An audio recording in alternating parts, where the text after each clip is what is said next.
What really happened with your host, Mike Rivero, because World War III is a really bad idea. Aloha, welcome to our show here today, and it is Thursday, July 26, 2018, and sure happy it's Thursday, sure happy it's Thursday, sure happy it's Thursday. We've got a lot of stuff to talk about today. The phone lines are open, 800-313-9443, 800-313-9443. Mike is in our control room, and let's just get into the news here. Over in Syria, the Syrian army has repelled a large-scale ISIS attack. ISIS attempted to retake a bunch of cities, Shpika, Shorihi, Rami, and Duma. And after a few hours of fighting, the Syrian Arab army took it on back, and 15 ISIS members were killed, but up to 150 civilians were killed, and an unknown number were injured. So this thing is still going on, and it's frustrating. You know this thing is just about over. You know that a lot of these ISIS and Al-Qaeda have already accepted deals to just get out of Syria. But you've still got these groups out there who somehow think they're going to be able to keep this thing going. Alrighty, now, a lot of people are still talking about the evacuation of the white helmets, which may have also been a cover for extracting intelligence assets and ISIS Al-Qaeda commanders who would be able to testify to their links to the Western powers as well. But a lot of countries where these people are going to be taken, they're already mobilizing to say, no, NIMBY, not in my backyard. We don't want them here.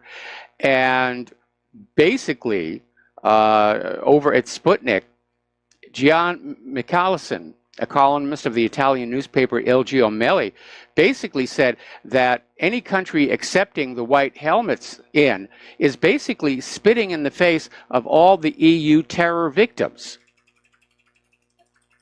And of course, it basically underscores the fact that ISIS and Al-Qaeda were in fact working as proxies for the Western powers, supported primarily by the United States. We documented that all the way back when Benghazi happened. And there were documents that came on out saying that the U.S. was smuggling Libyan weapons into Syria to give to ISIS and Al-Qaeda, using the consulate at Benghazi as the hub of the operation.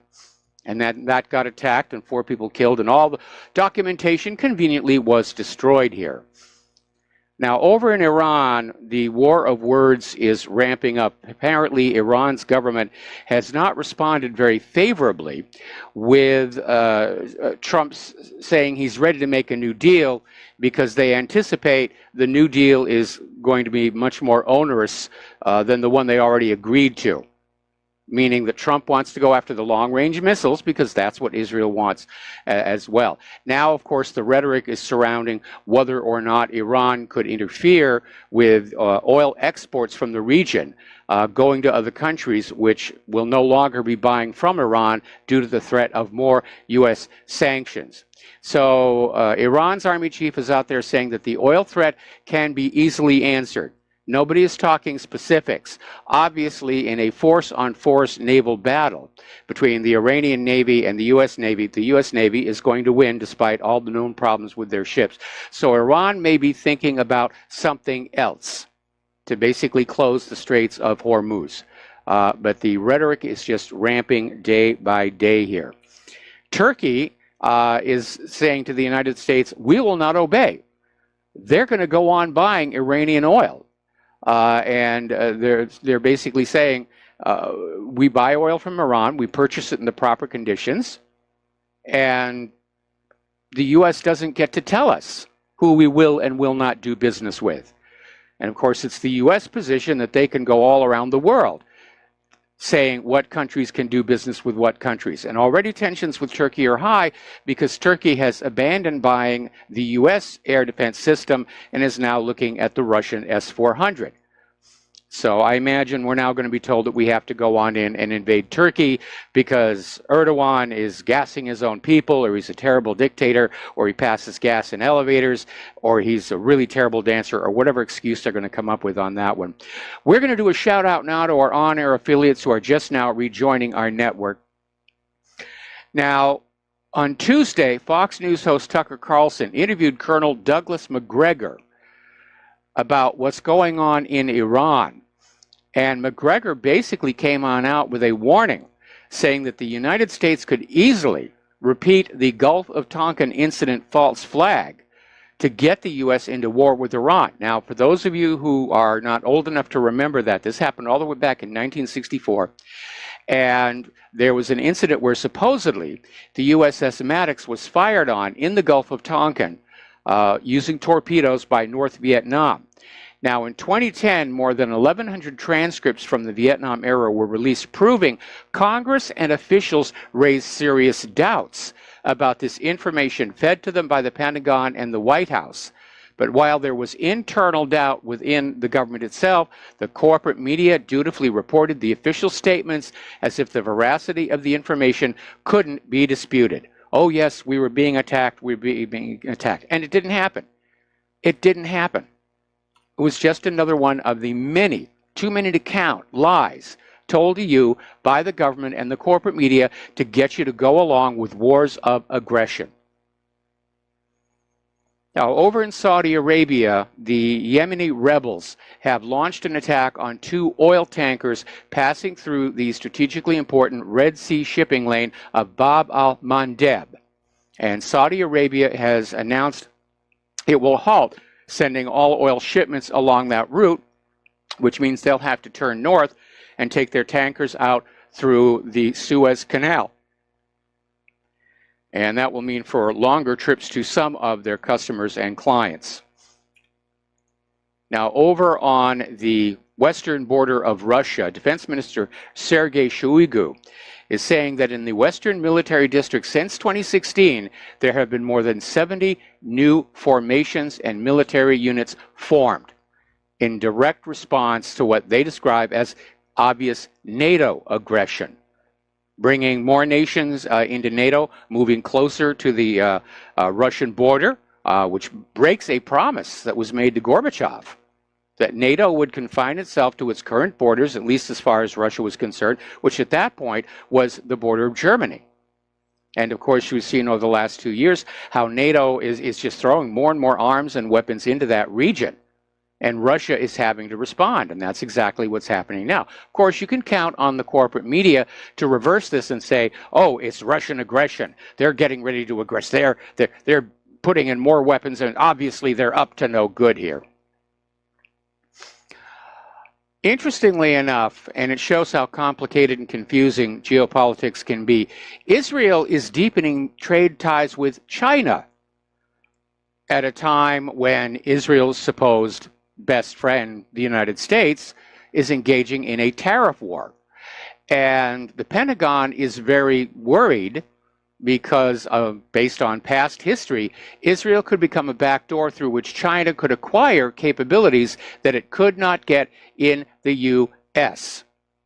They're concerned about Israeli-Chinese deals could cause artificial intelligence capabilities to find their way into a new generation of Chinese weapons that could threaten American troops. And if an American pilot were ever shot down by a Chinese missile powered by Israeli technology, it would be a real problem for the Israeli government. No, it wouldn't. Nothing bad ever happens to the Israeli government no matter what they do. That's just a reality. And Israel has previously betrayed the United States by taking the weapons systems produced in the United States, reverse engineering them, and then selling that technology to countries who don't really like us. Now, Israel is still out there justifying everything that it is doing in Gaza and the West Bank as their right to defend themselves. But there was an interesting little article that came out of Electronic Intifada saying that this is really ridiculous because if you look at the history of Israel, Israel is clearly the aggressor. They're not defending themselves. They're constantly grabbing more and more of Palestine. They tried to grab more of Egypt. They're trying to grab, well, they just grabbed part of Syria. Israel's the aggressor. They're not defending themselves at all. But it's very, very common for nations engaged in wars of aggressions to claim that they're having to defend themselves. Hitler did it at the Gleiwitz affair, and of course we invaded Iraq because we had a right to defend ourselves against Saddam's nuclear weapons of mass destruction. Harumph, harumph, harumph. Senator Hiram Johnson once said, "Truth is the first casualty of war," and he was absolutely right. Now, as you know, China has been building a global shipping empire. They're now basically in control of the Panama Canal. They are now in control of major shipping ports right here in the United States of America, and they're building one up in El Salvador. But the U.S. is now accusing China of actually building a military base, that it's only partly a commercial port, and that it will be used to base China ships with which to threaten the region. Well, it's not uncommon for commercial ports to also have facilities for military ships. But again, it's just more of this war of words. Now, earlier today, there was an explosion at the U.S. Embassy in China. They've arrested the person who did it. The only person who did it was the bomber. Apparently, it wasn't all that powerful a bomb. There was some broken glass, and there was some blood from the bomber himself. 26-year-old man identified by his surname Jiang from Inner Mongolia.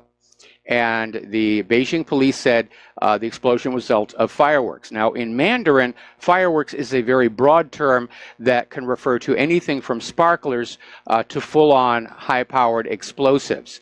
And apparently, after that happened, police also found a woman who was trying to douse herself with an accelerant for an act of self-immolation, and they got to her and prevented that from happening. But Chinese Foreign Ministry spokesman Geng Shuang said the explosion is an isolated incident and police are handling it.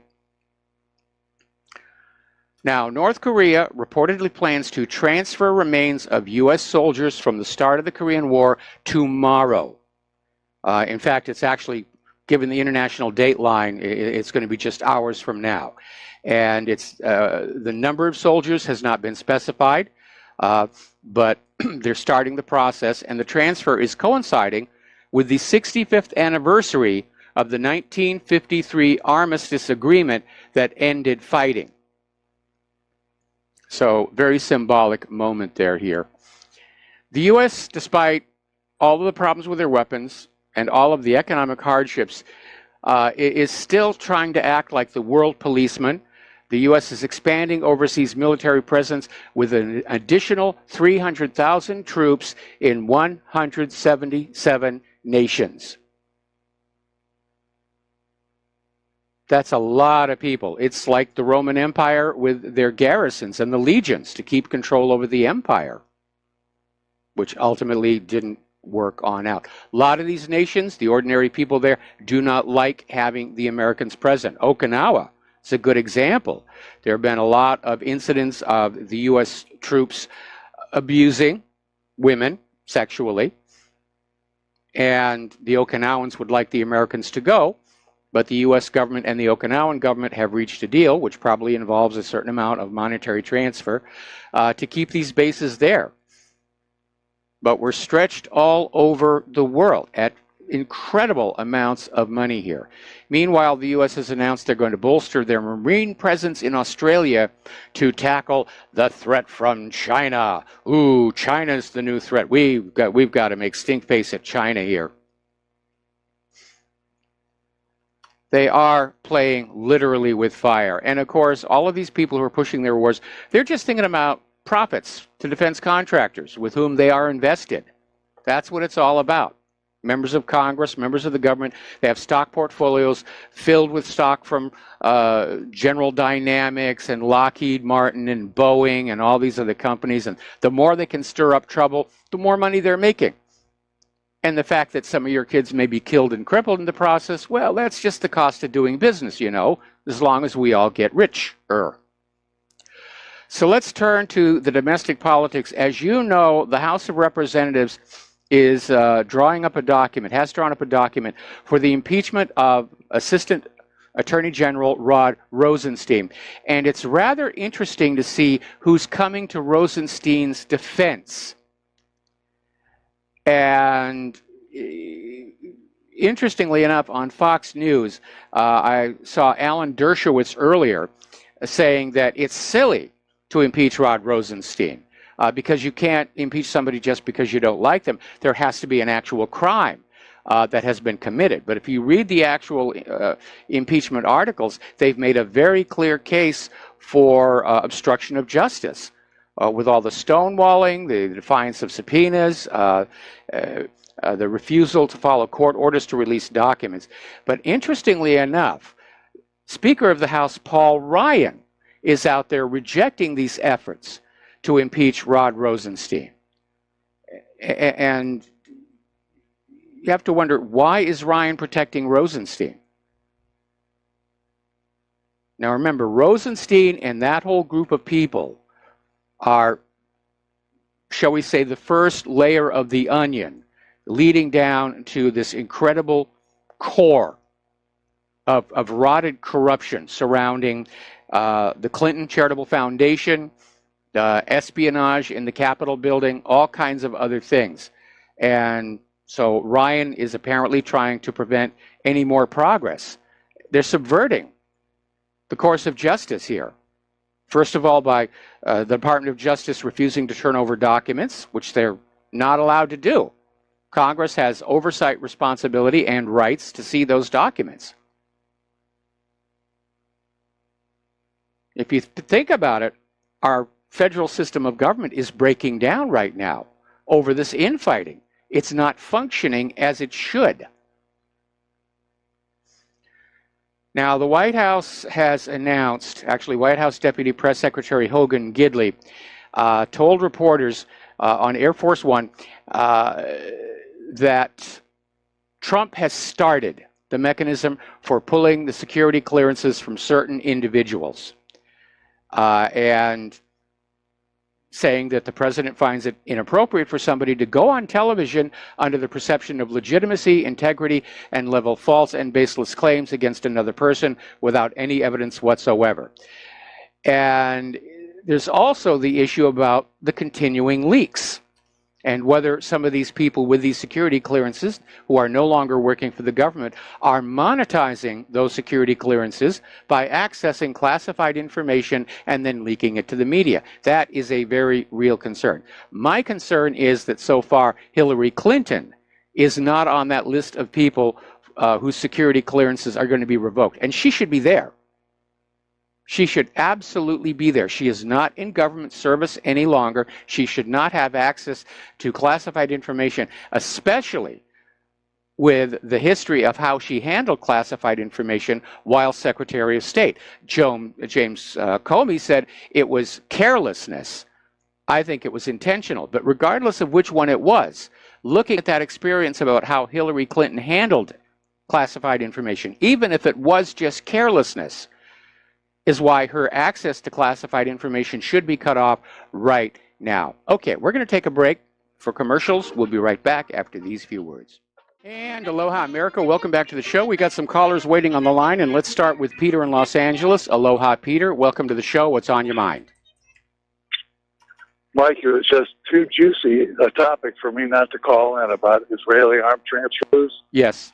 And if I can give a brief history, let's start out with the big one. Let's start out with it's not necessarily Israeli, but the Rosenbergs selling all that stuff, and Klaus Fuchs and all that, and David Greenglass, part of the people that sold and gave our nuclear secrets to the Russia in the 1949 and 50. But beyond that, then of course we have the Israelis stealing U.S. nuclear material to make a bomb, then taking that material and giving it to South Africa, offering to sell it. Then we have the back in 1982 when they invaded Lebanon against Reagan's wishes. Reagan held out and froze the delivery of 75 F-16, if you remember. I remember. And of course, it was only because the Israeli lobby just got on them, and so he reversed it later on. They got all their free F-16s, but at least for a second, the Israeli lobby was really concerned that they could be separated from their source of high-tech material. So they went and they got the U.S. to help, not help, we funded something called the Lavi fighter. Lavi, Yes. Hebrew for lion. The Lavi was, we funded the whole thing. I think it came to something around the other $500 million or $1 billion that we gave to them. And it just, so they could produce their own fighters so that they wouldn't be subject to us, taking away their access to, like the F-16s. However, it turned out that they just didn't have the domestic capacity they just didn't have the domestic capacity to make the software that guides the whole thing. Yes. So that collapsed, and all the investment that we put into this lobby, which was nothing really but a super F-16, was then sold to the Chinese. That became the basis for the F-10 and the F-12 fighter plane. Yes. Then you harken back a couple of years ago. Remember when that U.S. Anti-submarine warfare plane was shot down over Hainan by Chinese fighters using an air-to-air missile that was a ripoff of the latest Sidewinder missile? And that, it turned out, when they did the analysis on that, that was just a re-engineering of our Sidewinder missile that was sold to them by Israel. Yes. So it goes on and on and on. If they've got a promising company in the United States, since there's no restrictions at all on what they can do and no accountability for what they can do, they just buy the company. They'll buy the entire company, ship it over to Israel, put a Star of David on it, and declare that technology their own. And there's no restriction on it whatsoever. They do this time and time again. Yeah, they have, and you're absolutely right. I mean, they've bought themselves the lead in quite a few technologies. Companies like Intel, their R&D centers are now in Israel, and Israel stands up and says, we're the world leader in R&D. No, not really. They just bought it and imported it and brought it on in. They didn't build it themselves. Yeah, and think about the untold billions, that the Chinese would have spent on actually producing that J-12 series. It advanced them a whole generation in their fighter technology. They got it free from the Israelis, and we paid the Israelis to do it. And think about the Sidewinder missile thing. There's that same thing. All the billions that would have been spent on that. Then think about the nuclear technology that they stole from us, and of course now threaten the world with, including us. Yes. And their spy rings. Of course, it was in Israel, but let's face it, all the nuclear stuff, Fuchs and Green Glass and Rosenberg, they were all Jewish. And had Israel been able to make use of it, they would have given it to them for free as well. But at any rate, it just goes on and on. It's even worse than that. It's even worse than that. The U.S. government will contract for more weapons than the Pentagon is actually asking for. Then the production overrun will be declared surplus, and that'll be sold to Israel for pennies on the dollar, even though it's brand new and we, the American people, paid the full price for it. It really is an absolute scam here. Our country is totally under foreign puppet rule.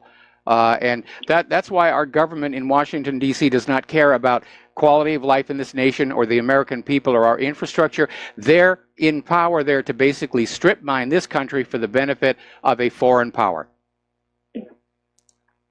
Well, I hope that the people who I've been paying attention, as I know you have, but to this for years. I'm your age, and this has been going on my entire life, and it's frankly it's pissed me off my entire life. Yep. And I'm glad that you're there somewhere now to state it, that this has been happening, because nobody covers it, nobody talks about it, but it's the elephant in the room for technology.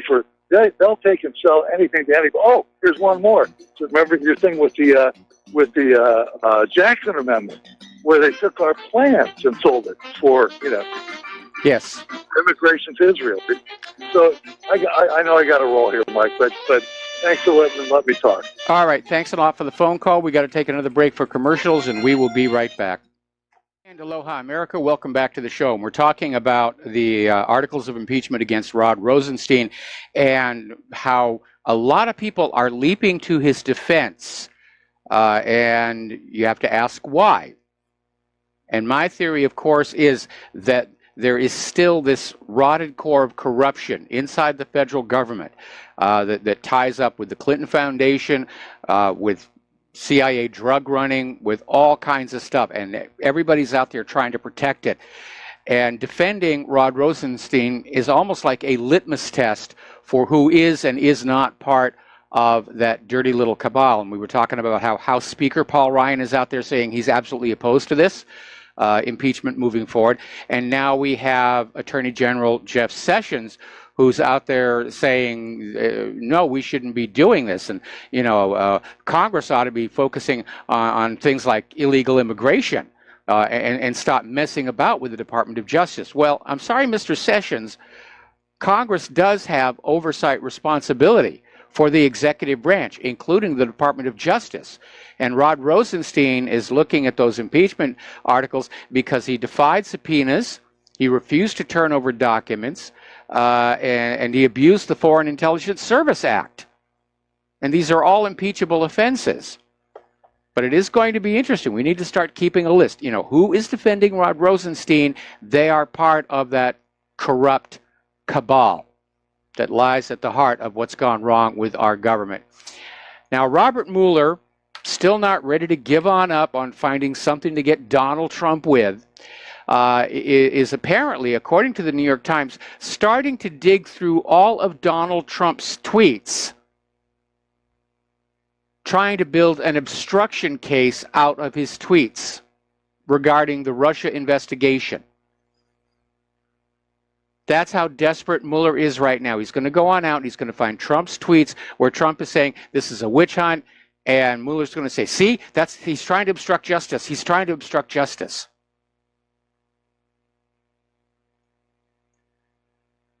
So, now, District Judge Peter Mesite of Maryland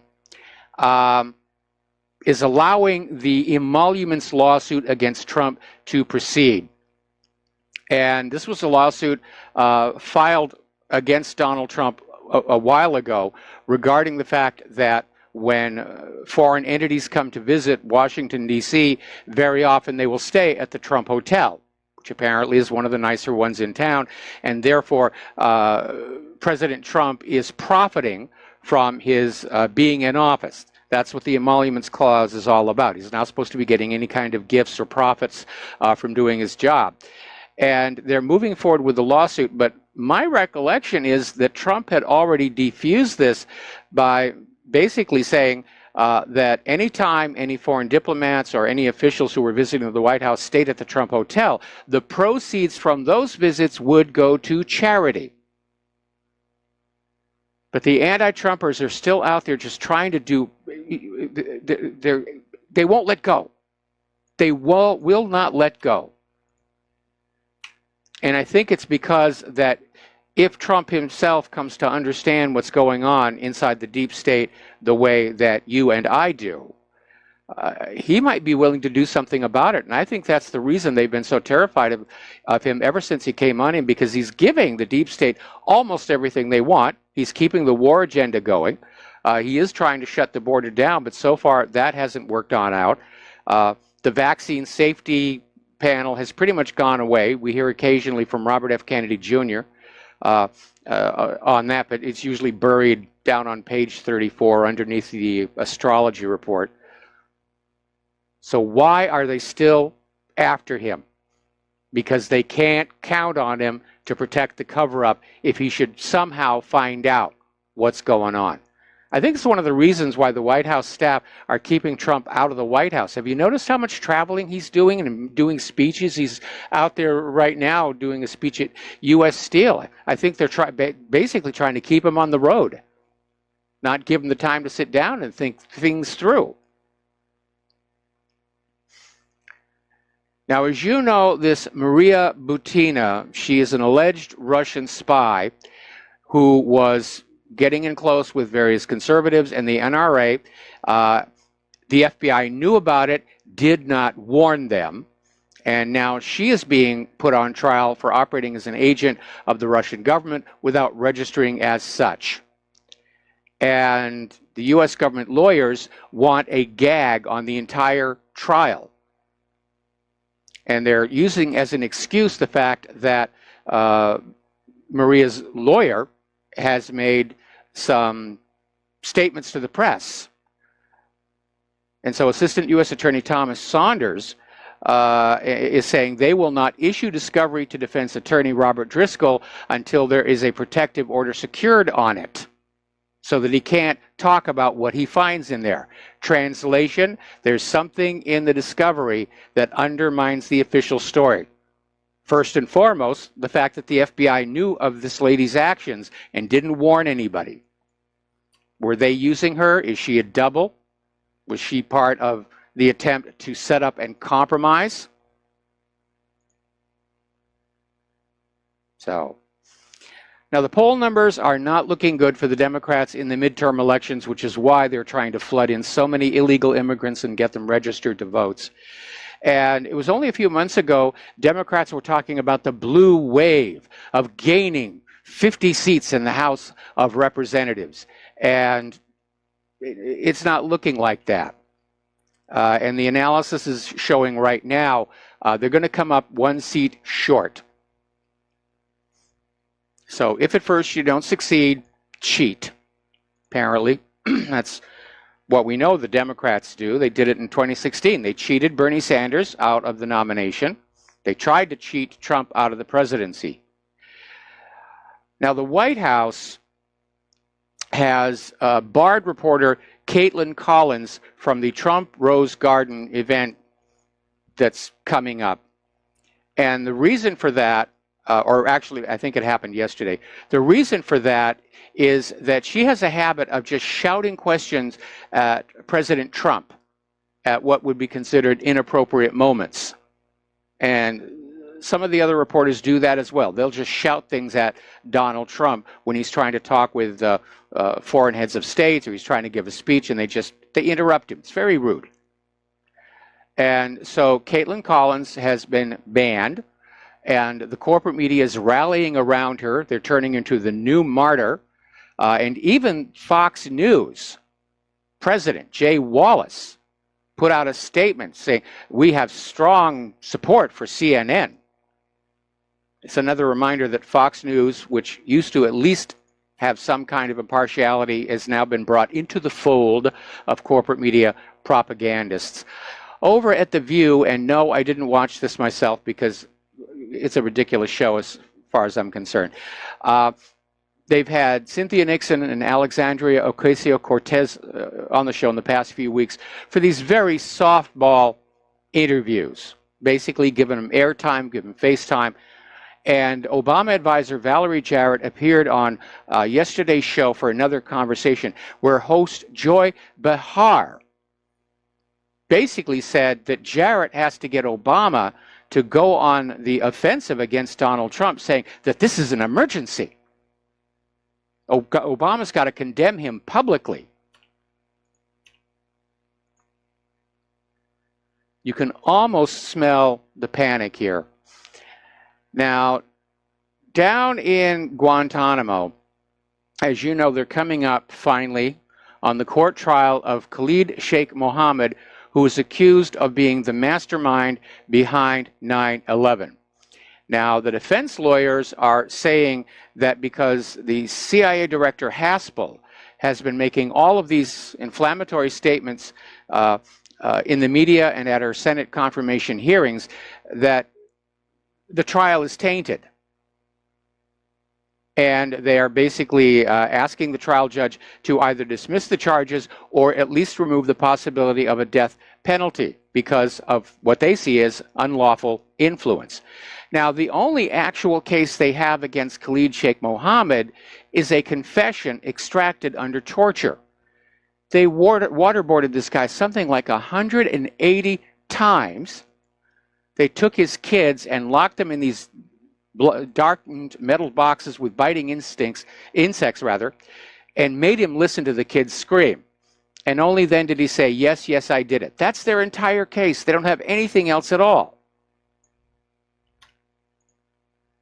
This is the worst railroading since the Tsarnaev brothers. All right, so let's talk about the economic news here. Tech stocks had a kind of a bad day today. Facebook kind of led the way after showing disappointing quarterly results. And it basically nearly hit its biggest share price decline ever. And Zuckerberg himself personally lost $14 billion out of this. Don't worry, he's got plenty more. He's got lots more. But he did lose $14 billion. And they're trying to say that it's these new European privacy guards that are all to blame. I don't think so. I think people just aren't using Facebook anymore. I certainly am not. Not with all the censorship going on. Not with all the spying going on. Facebook has lost $132 billion in value. It's down over 20% from its closing highs. Because it's not nice to violate the First Amendment and to spy on people, thereby violating the Fourth Amendment. People are going to competing platforms. Now, here's where it gets interesting. If we could actually get the Securities and Exchange Commission to actually do their job, which if you remember, they failed miserably during Bernie Madoff, but apparently Facebook insiders dumped $4.1 billion of their own stock ahead of this crash. Somebody inside Facebook said, we're going to be in trouble. Probably they were looking at the declining user base. And that looks like insider trading here. Now, as the U.S.-China trade war heats up, in the area of soybeans, Brazil is coming out the winner. They are selling soybeans like crazy to China. China had been the biggest buyer of U.S. soybeans in recent years. But now you have the tariffs plus China's rejection of GMO, and they're going down to Brazil. U.S. soybean prices have fallen by 20% to their lowest price in nearly a decade. And other countries are now buying U.S. soybeans at below market prices, which means the soybean farmers are not doing very well. They're being harmed by all this nonsense. I really am glad that Trump and the EU worked out a zero tariff plan. Now, it's not without its complications. The whole point of the tariffs was to try and balance trade between the two countries, and this framework to get rid of the tariffs also includes obligations that Europe will in fact buy a lot more American products, mainly agricultural. So it's accomplishing the same task, but without the pain to the end consumer. And I think I agree with Trump on that one. I think I really do on this one. Okay, 114 out of the nation's 1,400 multi-employer pension plans covering 1.3 million workers are underfunded to the tune of $36.4 billion, and they are expected to start going insolvent in the next 5 years or so. There's a pension time bomb out there because the pensions fell victim to that 2008 mortgage-backed security fraud. When Wall Street was putting together those bundles of mortgages, subprime mortgages, and breaking the securitization chain, Wall Street's rating agencies all rated them AAA, which made it legal for pensions to invest in them. And then the whole thing fell apart, collapsed, and the pensions lost a lot of money. And you, the American taxpayer, were forced to pay to keep most of those Wall Street firms still running. And apparently some of the banks in Europe that got caught up in this nonsense were bailed out at U.S. taxpayer expense. The only one that was allowed to really collapse was Lehman Brothers. Tesla is looking worse and worse, and I'm really sorry to hear it because I like the concept of the car. But Elon Musk, he's spread too thin. He's doing too many things, and he needs to focus on what he's doing with the Tesla right now. And Tesla's debt is now considered so poor, it's costing about $2 million to insure $10 million of Tesla debt against default. That is a tremendous, tremendous cost. Normally, credit default swaps don't cost anywhere near that much money. The U.S. is now looking at a bill, the U.S. Congress rather is looking at a bill that will target OPEC, Russia, and other non-OPEC oil alliances by basically declaring them as monopolies, opening them up to antitrust lawsuits within the United States. I'm not sure how well that's going to work on out. Supposedly the legislation, which has been rejected by past U.S. presidents, may actually be signed into law by Donald Trump. Now what's going to happen are these other places, OPEC, Russia, other oil alliances, they're going to stop doing business with the U.S. because it's just becoming too much of a hassle to do. Now, the U.S. does have plenty of domestic oil production. Right now, they're trying to sell it. But we may find ourselves stuck behind, if you will, a petroleum wall, where nobody wants to sell us oil or buy oil from us, and we're powering our own internal industry with domestic energy, which is a good thing, I think.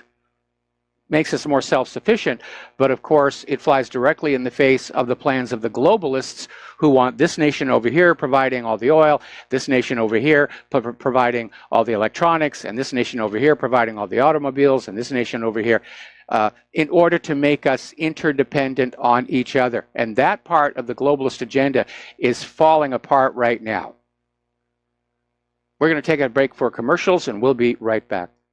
And aloha, America. Welcome back to our show here. Now, over at the Kaiser Report, Max Kaiser was looking at this claim by the IMF's former guy in Russia that there's never going to be a debt crisis with the country's current economic team in charge. And that basically the United States' goal to create economic chaos in Russia has failed. Now, the reason for that first one is that Putin's government took over direct control of Russia's central bank. It's still privately owned. He didn't confiscate it, but he took direct control of it in order to run Russia's public currency as a public utility and not as a privatized for-profit scam, as it is run here in the United States. And so they're going to make sure the debt never gets out of control. Whereas here in the United States, the Federal Reserve always wants the debt higher and more out of control. They make more money out of that. So it's just incredibly greedy. But we know about the failure to cause an economic crisis going all the way back to that ill-considered oil price war, which has really put a lot of countries, including Saudi Arabia, into a serious hurt, where the U.S. went on out and just crushed down oil prices, hoping that they would harm Russia, which does have a large oil industry. But Russia has other industries and other exports and a very resilient economy, especially compared to the United States, and they rode it on out. And meanwhile, Saudi Arabia got into economic trouble, had to issue government bonds for the first time in decades. It's one of the reasons Venezuela is in such serious straits right now. Oil companies in the U.S. and Canada all got hit. A lot of fracking companies were literally driven out of business because they were operating on such thin profit margins as it was. So, now, there was an interesting story where there's this Haitian immigrant who shot a police officer in the head. The police officer was Adam Jobbers Miller, who was shot in the head by Haitian immigrant Wisner Desmarais on Saturday in Fort Myers, Florida. Now, the officer is in the hospital. He's in serious condition, but he is in the hospital. Now, the U.S. Immigration and Customs Enforcement Agency had filed a detainer on this Haitian individual. And apparently he's been involved in all kinds of illicit activities since getting into the United States. And this has not been covered by CNN, MSNBC, the New York Times, or the Washington Post. They're not running any stories that show that illegal immigrants or refugees in a negative light. They want you to love the New World Order. They want you to love globalism. By the way, over in Portland, remember that big Occupy ICE protest? They had this camp they had. Well, the protest has basically ended. The protesters left, and they left behind a huge, huge mess, including piles of human waste, which Portland is now going to have to clean up at taxpayer expense. Nice people, these open borders types. We'll be right back after station identification. Aloha, America. Welcome back to our show. Now, over in Europe, as you know, some of the member states of the European Union have really had it up to here with the refugees pouring on in and causing a lot of trouble. And recently, over in Italy, Matteo Salvini, who's the interior minister, has closed the country's borders and ports to both pro-migrant non-governmental organizations and other vessels bringing in individuals from the North African coast. So the European Union Commission has proposed paying member states cash incentives for countries which agree to set up reception centers for migrants picked up in the Mediterranean Sea. And the Commission is announcing plans to give member states the equivalent of $7,000 per migrant. And where does the EU Commission get that cash? Well, from taxing the member states, of course. So a little bit of a raw deal, because the taxes paid to the EU by the member states are supposed to be spent to make the EU better, to improve the infrastructure, to take care of the people of Europe.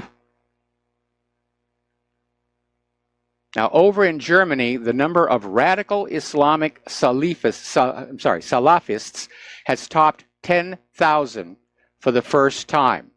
This is a report by the Federal Office for the Protection of the Constitution, and it's basically up from 9,700 the year before, and more than doubling of the number from 5 years ago. The newspaper that reported this also claimed the number of radical Islamists coincides with an increase in the number of criminal cases in which a radical Islamic motive or background was suspected. Well, that is to be expected. And that's the important point here. When you allow just anyone into your country, you're going to get people that you really wish hadn't been there, hadn't been allowed in. Europe is dealing with a crime wave, a rape wave, introduction of illnesses that had previously been eradicated, same thing that we're dealing with here in the United States of America. Now, over on the border between Spain and Morocco, some 800 migrants tried to cross the border between Morocco and Spain, and 602 of them succeeded. And the migrants were using poo, feces. They were flinging their own poo at the Border Patrol fighters, and they had improvised flamethrowers with flammable chemicals in spray bottles with a little cloth in front. They used Molotov cocktails. 15 law enforcement officers were injured in the clashes and later taken to a hospital. So we're getting into an age of open violence between people who want to protect their borders in their country and the rest of the world, which has been convinced that they have an automatic right to go anywhere in the world they want to and behave any way they wish to once they get there. Over in Great Britain, as you know, there's been talk of a delay in the drop-dead date for the Brexit. And the EU is saying they'll extend the deadline if there's going to be another referendum or a general election. Ireland has just thrown a monkey wrench into the situation, saying that they're still not happy with their situation because they want to remain part of the EU.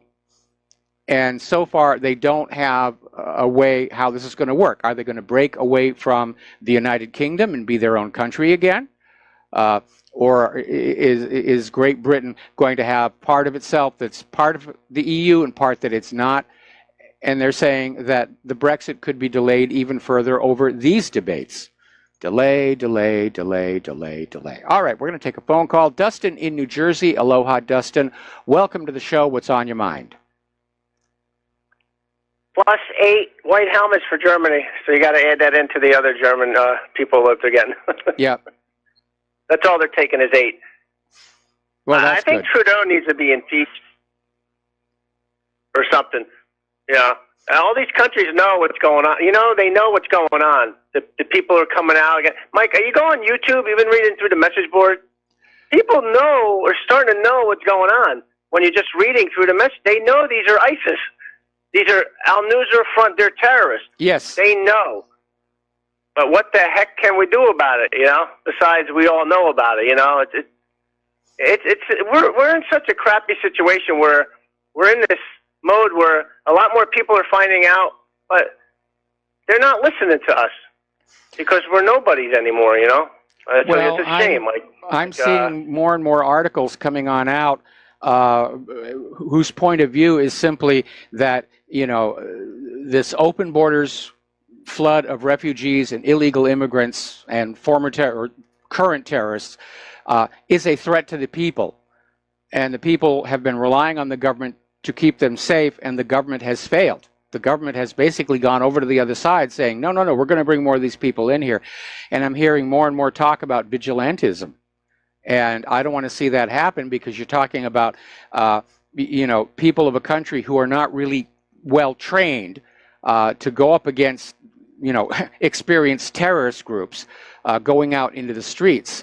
But it does look like it's coming up to a breaking point. And people are beginning to recognize that election systems around the world have been hijacked. Apparently, George Soros is heavily invested in election machine companies all over the United States and around the rest of the world. People are realizing they're not living in a democracy anymore. They're living in a Sorosocracy with the illusions of democracy. And they go and they vote, but it doesn't really matter. It's just for theater. Just like all those Democratic primary voters in 2016 who donated to the DNC and went to the primaries and voted for Bernie Sanders and then had the DNC say, no, we're going to go with Hillary Clinton. Thank you for going along with the charade, but, you know, we're going to go with Bernie Sanders. And people around the world are really starting to look at that. And what was it John Kennedy used to say? If peaceful revolution becomes impossible, violent revolution becomes inevitable. And I think we're... Hang them high. Yeah. I'm very worried. I'm very worried. You know, this could turn into a situation, at least here in the United States, where you have the illegal immigrants and the refugees just fighting against the general population nationwide, and that would be an absolutely perfect condition for the federal government to declare a national emergency and throw what's left of our Constitution into the shredder and transition us to an absolute tyrannical dictatorship. But what's going on here, Mike, with like Black Lives Matter, Antifa, these are the early seeds of a soft coup like we did in Ukraine and Iran in the 50s and the South American country. It has come home. Yep. It has actually come home, and they're using these people. And, you know, what are they going to do? Give them some guns, some rocket launchers, and say go to town? You know, I mean, you don't know this. You know, they can stir up a lot of destruction. Look at Syria. Did you ever see a drone footage of the place? I mean, my God, Mike. Oh, I mean, they've ruined the place. Oh, I mean, you look at any of the nations that the U.S. has gone into in the last 17 years and find a before picture and an after picture, and it's just heartbreaking to see these former very lovely cities, places, just reduced to absolute rubble. And of course, the people who live there still have to live there. And I'm sure they walk around all the time saying, well, you know, over here there used to be this beautiful mosque, and over here there was this beautiful church, and over here there was this wonderful statue, and they're all rubble now. Live and let live. And what happened to self-determination? You know, they don't even want you to have self-determination. They want you to have open borders. That's how much of a piece of a garbage these people. And Mike, remember there was that guy who had the footage before and after of Libya? Yes. Oh my God! I mean, it was. Yeah, you probably saw those photos. It was the same spot after it was devastated. Yes. It was like it didn't even resemble of the city. You know. Hey, Mike, I wanted to switch gears if I still have time. Remember Trump when he said Germany was under the thumb of Russia for their natural, getting the pipeline gas, and then wouldn't he make a deal with Europe? Buy more liquefied natural gas. It's all economics. It's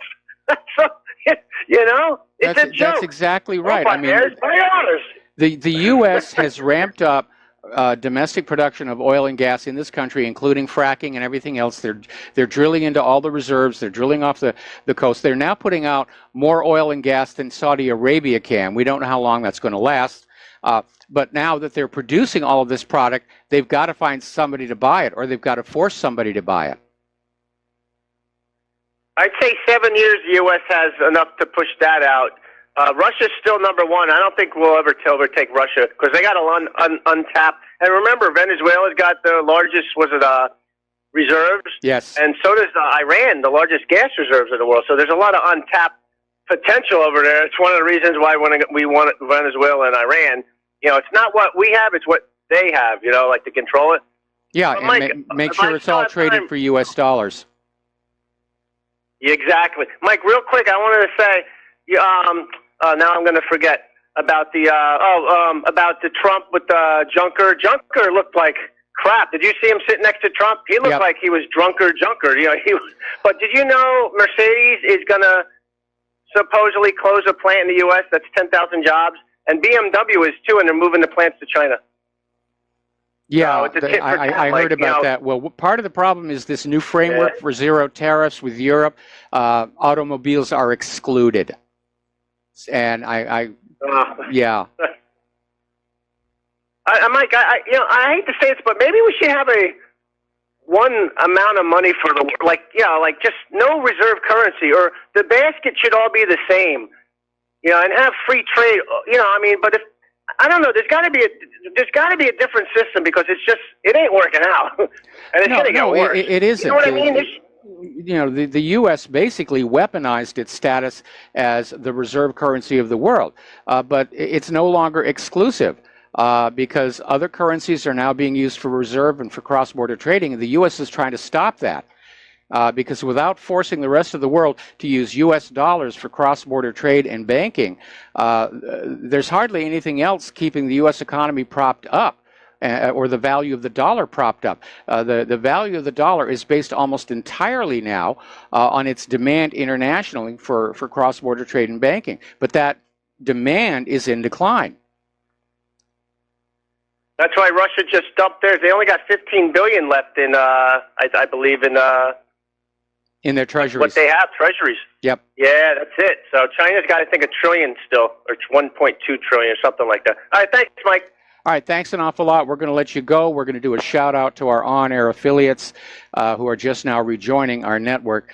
And yes, China does have a little over $1 trillion in U.S. treasuries, and if Trump really annoys them, they could dump them all at once. And that would be an issue. Getting on back to Great Britain and Brexit. Apparently, Great Britain is starting to stockpile medicine and blood supplies in the event of a no-deal Brexit because Britain currently relies on 370 million packs of medicine from the EU a month, as well as blood plasma supplies and radioactive isotopes used in X-rays. Well, you can make a tube that generates X-rays. You don't need a radioactive isotope.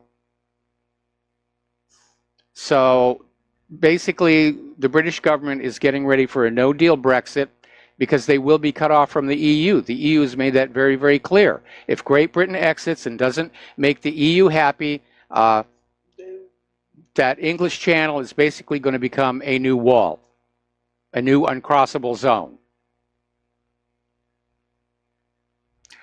All right, here's a cautionary tale, and it involves a lady named Rebecca Shaw, mother of 4, And she wound up spending 5 months in jail because a police officer came to assist her when her car ran out of gas, but then started asking her about the car's contents and said, you know, what have you got here? And he saw some pills, and he said, what are these? And she said, they're vitamins, which is what they were. And the cop said, well, they don't look like vitamins to me. I think they're opioids. And he did a test on them with a field test kit that came back positive for opioids. And he arrested this mother of 4 and put her in jail for 5 months, because it took 5 months for the police lab to come on back and say, there's nothing there. There's no opioids here. Here is the issue. The police are using these field test kits that are notorious for false positives. It happens all the time, and a lot of people have been arrested.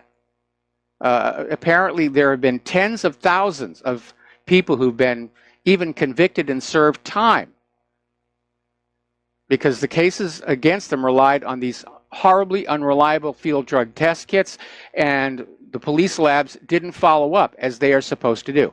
So Rebecca Shaw is now suing the police department and the company that makes these test kits. And it's another reminder that in our current economy, if you were,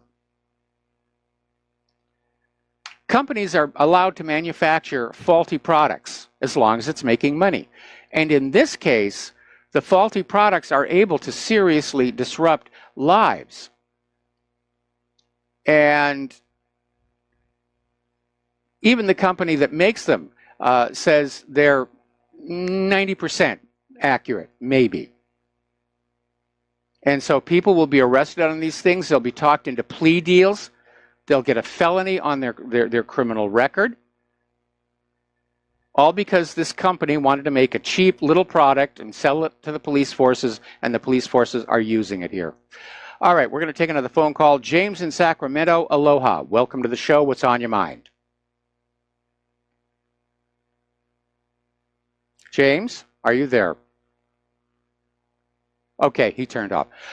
Following up on that last story, though, we need to look back and remember the biggest law enforcement scandal in Massachusetts history. Now, this actually happened quite a while ago, but it involves this lady named Annie Dukan, who worked in the law enforcement laboratory, and she was falsifying drug tests to help prosecutors wrongfully convict people. And apparently there were other technicians in this lab who were literally, while on the job, smoking crack cocaine and taking LSD while testing for drugs and filling out reports. Now, when the state of Massachusetts first found out about this, they tried to cover it up. They wanted to keep all of those wrongful convictions hidden from the public, and especially from those who were wrongfully convicted. So, now, here's an interesting little story. This is coming on out from InfoWars, and it's talking about a UN plan to flood America with 600 million migrants.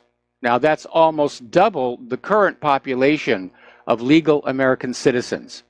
And supposedly this UN document, which is entitled Replacement Migration, is it a solution to declining and aging populations, basically says these refugees, these migrants, are needed to keep the population of the United States growing so that the government can basically, continue to harvest tax revenue and have soldiers and workers and so on. The problem is adding that many people to the country that quickly is not going to work. And to be very honest, in looking through this document, it looks like somebody just thought this would be a good idea, and they really didn't work it out. It's just more globalist bovine excrement. Now then, on the other side of the issue of declining population, and by the way, the birth rate in the U.S. is declining, and it may be due to that epicite gene, a Democratic congressional candidate in Pennsylvania, Scott Wallace, wants to tax parents who have more than 2 children as, quote, irresponsible breeders, end quote. And Scott Wallace, he's a population control zealot. He's donated over $7 million to population control groups. He's supported and endorsed by Planned Parenthood and NOW.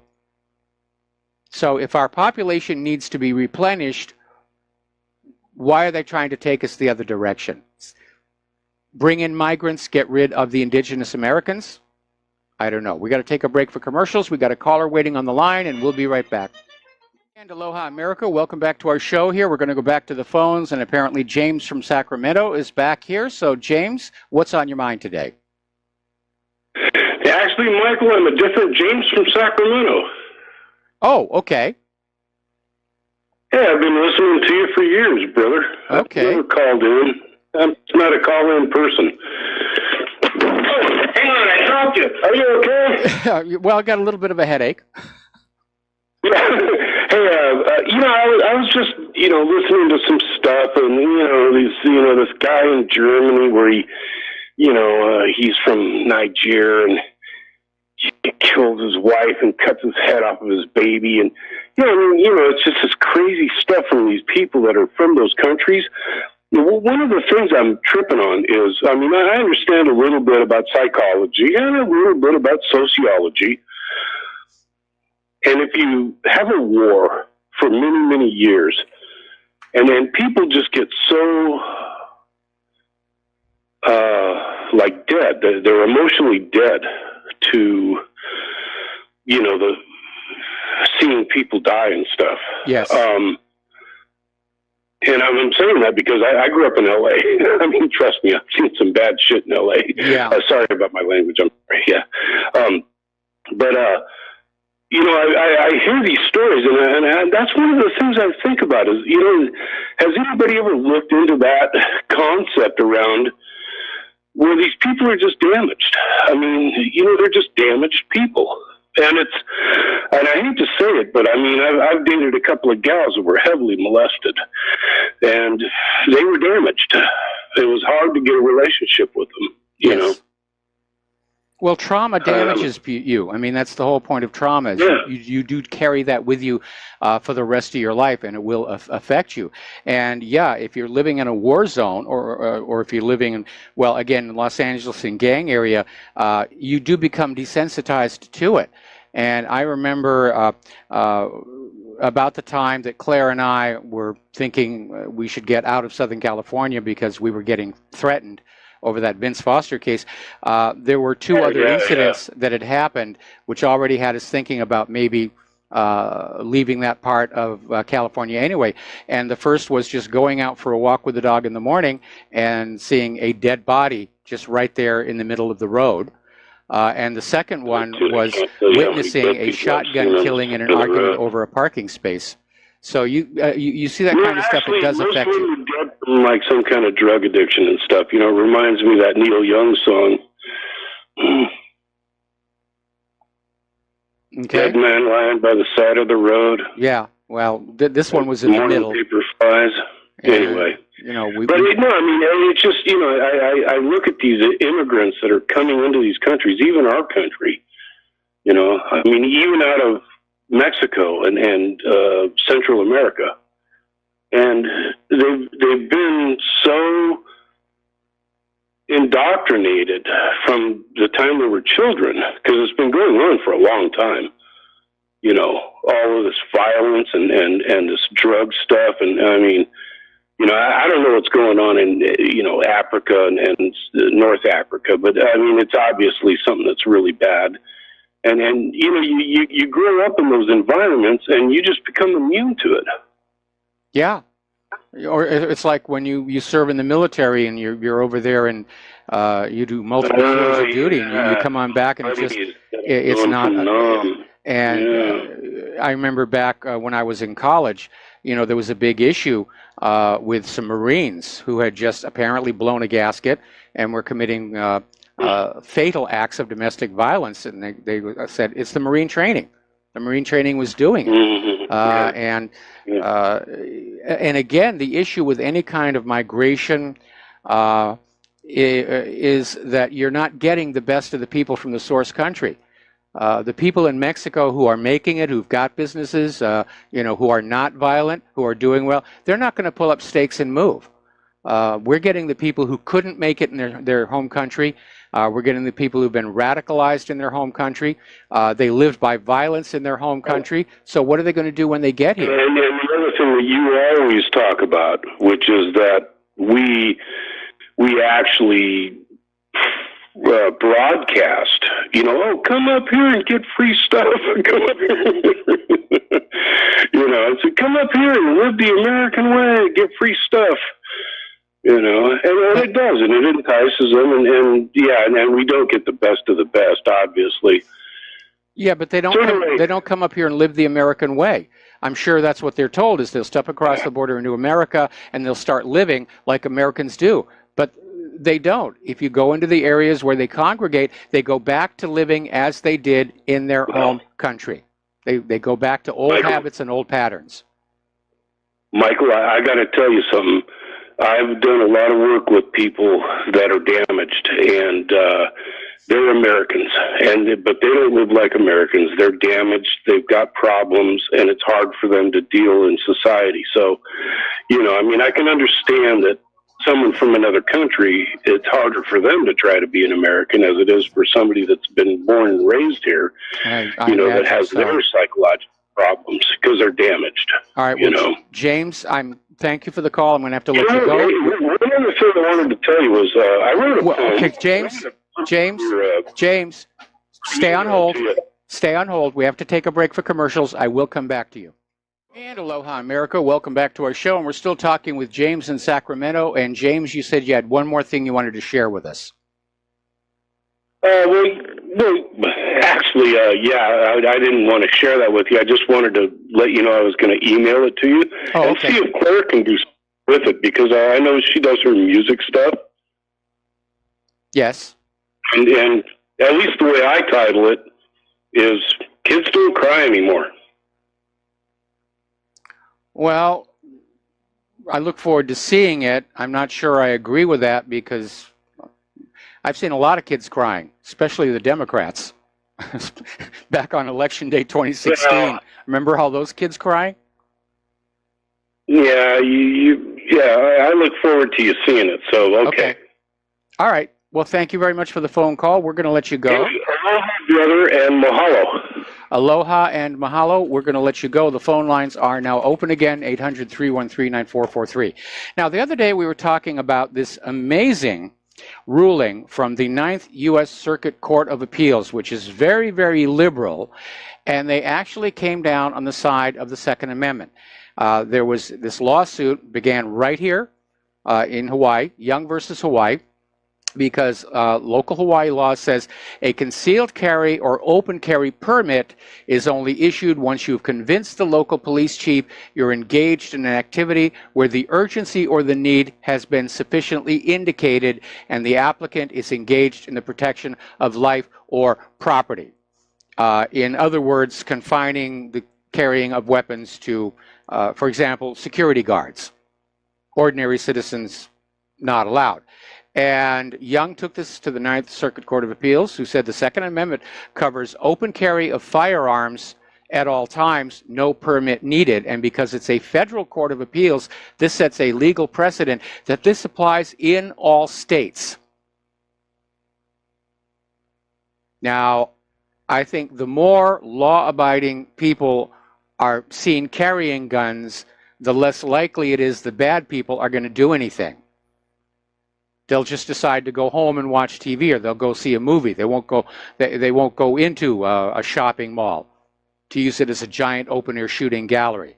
The idea that somebody might shoot back is, in fact, a deterrent.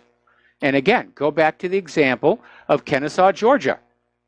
About 8 years ago, they mandated every home had to have a working firearm, and crime dropped by 80%. There's the lesson. And that's not unique. Everywhere you go in the world, the more that you disarm the law-abiding citizen, the more crime you will get. Look at places like Chicago or Baltimore.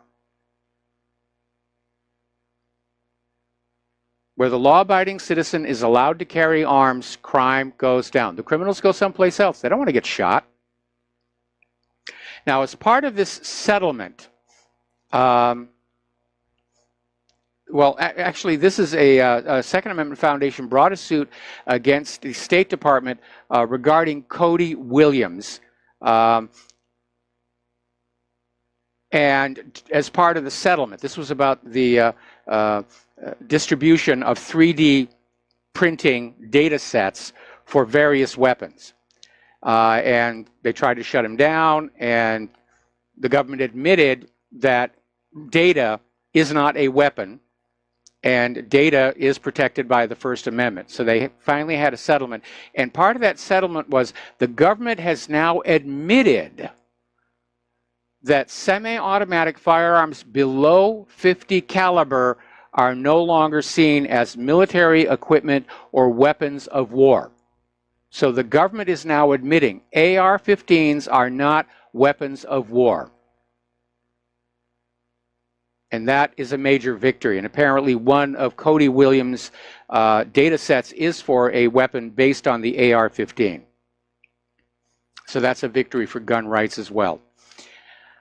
And the reality here is, all around the world, everywhere you go, the more guns you have in the general population, the less homicides there are. You can plot it on a graph. The gun grabbers don't want you to say that. They want to say, oh, you know, the guns are causing it all and nobody really protects themselves. That's their latest one. You know, that it's a myth that law-abiding gun owners protect themselves from crime any better than the police would. The police don't protect you from crime. They show up after it's all over. I mean, the police didn't stop my Honda from being stolen either time. They showed up after it was all over. They filled out the paperwork, and we went and we got the remains of the car. That's it. Now, I'm not the sort of person to sit out there on the roof of my car with a weapon to protect it. I settled for an alarm this time. But when a crime is in the process of being committed, there are only two parties there, the perpetrators and the victims. And the only way to stop that crime from happening is for the victims to have arms equal to, if not superior, than the perpetrators. Then everybody says, let's just call this off and we're all going to go home. And I know because many years ago, living in North Hollywood, I went through this myself. I chased a burglar out of our home with a legally owned firearm. And I'm very glad I didn't have to pull the trigger. But it did work. Just that laser dot on the guy's forehead, and he was gone. And I called the police to file a report. They never showed up. They didn't want to take a police report that says a law-abiding gun owner protected his home and property and life with a legal firearm. That was it. Even back then, the bias was there. Now, as you know, Fox News led with a story that ISIS was taking control, or taking credit rather. Sorry about that. Didn't get a lot of sleep last night. ISIS is taking credit for the deadly Toronto attack. And the Canadian authorities have come on out and again reiterated there is no evidence to substantiate that this gunman who killed two people was connected with ISIS in any way. Remember, the guy was mentally ill. He was suffering depression. He was being treated professionally for depression. Can you say SSRI, kids? I knew you could. That really is a problem. But it makes money, and that makes it okay. Yes, we'll sell you pills that might drive you to suicide and make you kill your family, but yeah, you know, we're making a profit here.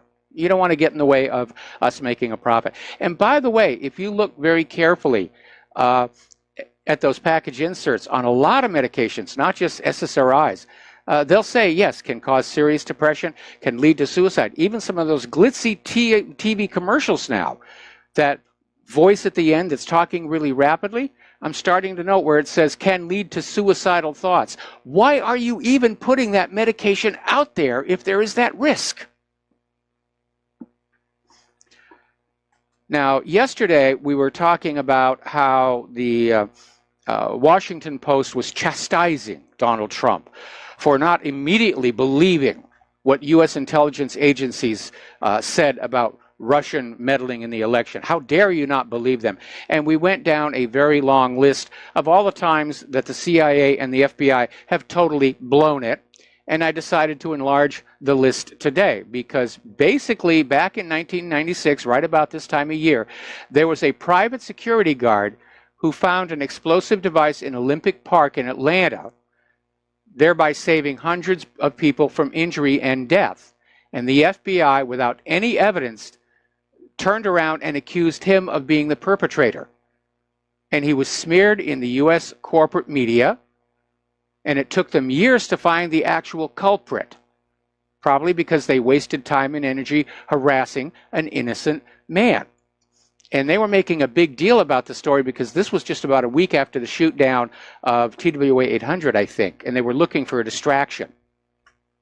And let's not forget how the FBI destroyed Stephen Hatfield by wrongfully accusing him of mailing the anthrax letters right after 9/11.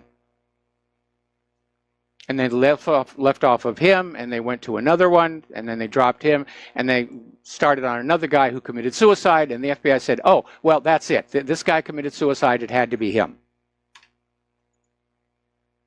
So there are plenty of compelling reasons why Donald Trump should not, in fact, take what he's told by the intelligence agencies at face value. Again, the CIA flat out lied to John F. Kennedy about the Bay of Pigs.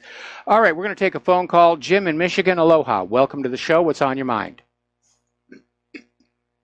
Hey, Mike, how you doing? Love your program, my friend. Thank you.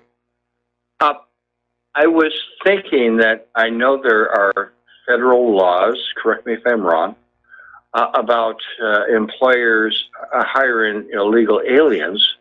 They can be fined and prosecuted or whatever. I guess my question would be, isn't it the same thing if we have counties and townships, states, cities giving illegal aliens welfare? Is that not the same thing? I mean, yeah, that's the problem. These are all Title VIII violations. And the problem is, we don't need new laws. We need for the executive branch, nudge, nudge, wink, wink, say no more, to enforce the existing laws. We need some prosecutions here. Every one of those mayors and governors of these sanctuary cities are violating Title VIII by aiding and abetting illegal immigrants. It's a crime to do that. To transport an illegal immigrant is a crime. To give shelter to an illegal immigrant is a crime. Certainly to employ an illegal immigrant is a crime. They're all Title VIII violations, and that's my question. Why isn't Title VIII being enforced? Well, I don't know. Probably for the same reason Title 18 wasn't enforced against Hillary Clinton. All those governors and mayors, they don't mean to be doing wrong. It's called the Comey defense here. But that's something else that tells us our federal government isn't working anymore. It's broken down. And I'm just thinking, Michael, that if you cut off the funds to these illegals, they're just living here for free. And I think there would be a mass migration back to where they came from. But I don't know. I mean, my whole point is if you're coming from a country that's really bad, why don't you stay there and actually fix it, rather than come and bring us down. So anyways, love your program, and thanks for your input, my friend. All right, well, you're absolutely right about that. That's really what they should do, is if they don't like conditions in their country, work to fix it. That's what we're all doing here in the United States of America. And if you cut off that financial incentive, they won't be coming across that border, because nobody's going to walk across that border knowing that they're not going to be able to work, they're not going to find a place where they can stay, they're not going to eat. Why would anybody do that? What a great idea. I wish we had laws to put that in force, Mike. We do have the laws. They are not being enforced. I know, that's the problem. Okay, thanks, Mike. All right, thank you for the phone call. We're going to let you go. Yeah, if we start, even just as an example, grab some of these open border politicians, these sanctuary city mayors. and throw them in prison for violating Title VIII. We could turn this thing around. And I'm sorry, but that's what Donald Trump, as head of the executive branch, ought to be doing. And it's rather interesting to hear Attorney General Jeff Sessions try to defend Rod Rosenstein by saying Congress should be working on illegal immigration. Congress doesn't need to do a thing about illegal immigration. The laws are already there on the books. And in fact, it is Jeff Sessions' Department of Justice that is supposed to be enforcing them. So the failure is his. All right. Let's talk a little bit about computers. There's a lot going on. Apparently, the stockholders in Facebook are now demanding the resignation of Zuckerberg as chairman of the board. There's a smaller movement that says he should also no longer be the CEO. The stockholders are very upset over the scandals that have hit Facebook, the privacy issues, the spying issues, and they're really upset about just how much money they lost in the recent downturn. And that's one thing you don't want to do, is get a stockholder angry because they're losing money. So we may be seeing a major change to Facebook, and hopefully they'll get somebody in there who will remember that Facebook is supposed to be a business getting people to communicate with each other, not a device to issue propaganda and impose a particular ideology on the world. Meanwhile, over at Mozilla, one of their executives is saying that Google's redesign of YouTube is causing YouTube to slow down on non-Chrome browsers. And Chris Peterson, the software community's technical program manager, tweeted on Tuesday that the video sharing site loads at a fifth of the speed on non-Chrome browsers due to its architecture. Now, apparently there is a plugin for Firefox out there that will reduce that. But again, is this an appropriate use of Google's monopoly? To simply say, our browser gets the full speed, full bandwidth from YouTube, and everybody else gets the slow lane? There are people who are out there saying it's time to break up these monopolies like Google. Get some competition into the marketplace, because competition is always good for the end consumer. It means lower prices and higher quality. When you have monopolies, they get the attitude they can just sell you whatever they want at whatever price they want, and it doesn't even have to care if it works or not. Now, Facebook is also in trouble over in Europe. They're losing users there as well, because the people in Europe don't like being spied on, and they don't like being censored. So this weaponization of social media to bolster the liberal cause, it has come at a huge price. Zuckerberg himself took a $14 billion bath today. Now, if that'll wake him up to the realities of what he's doing and the cost of what he's doing, maybe, maybe not.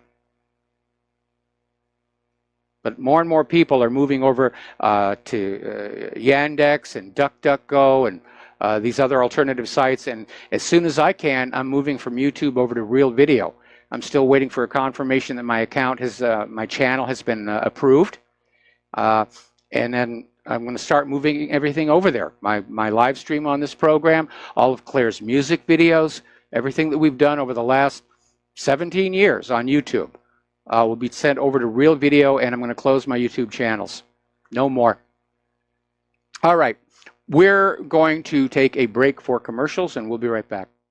And aloha, America. Welcome back to our show. And earlier today, I got an email from somebody saying that they were trying to locate the archive of my YouTube videos from the radio show on YouTube, and the search engine wouldn't bring them up. They searched under my name. They searched under what really happened. And so, yeah, YouTube is practicing the same kind of censorship that has led to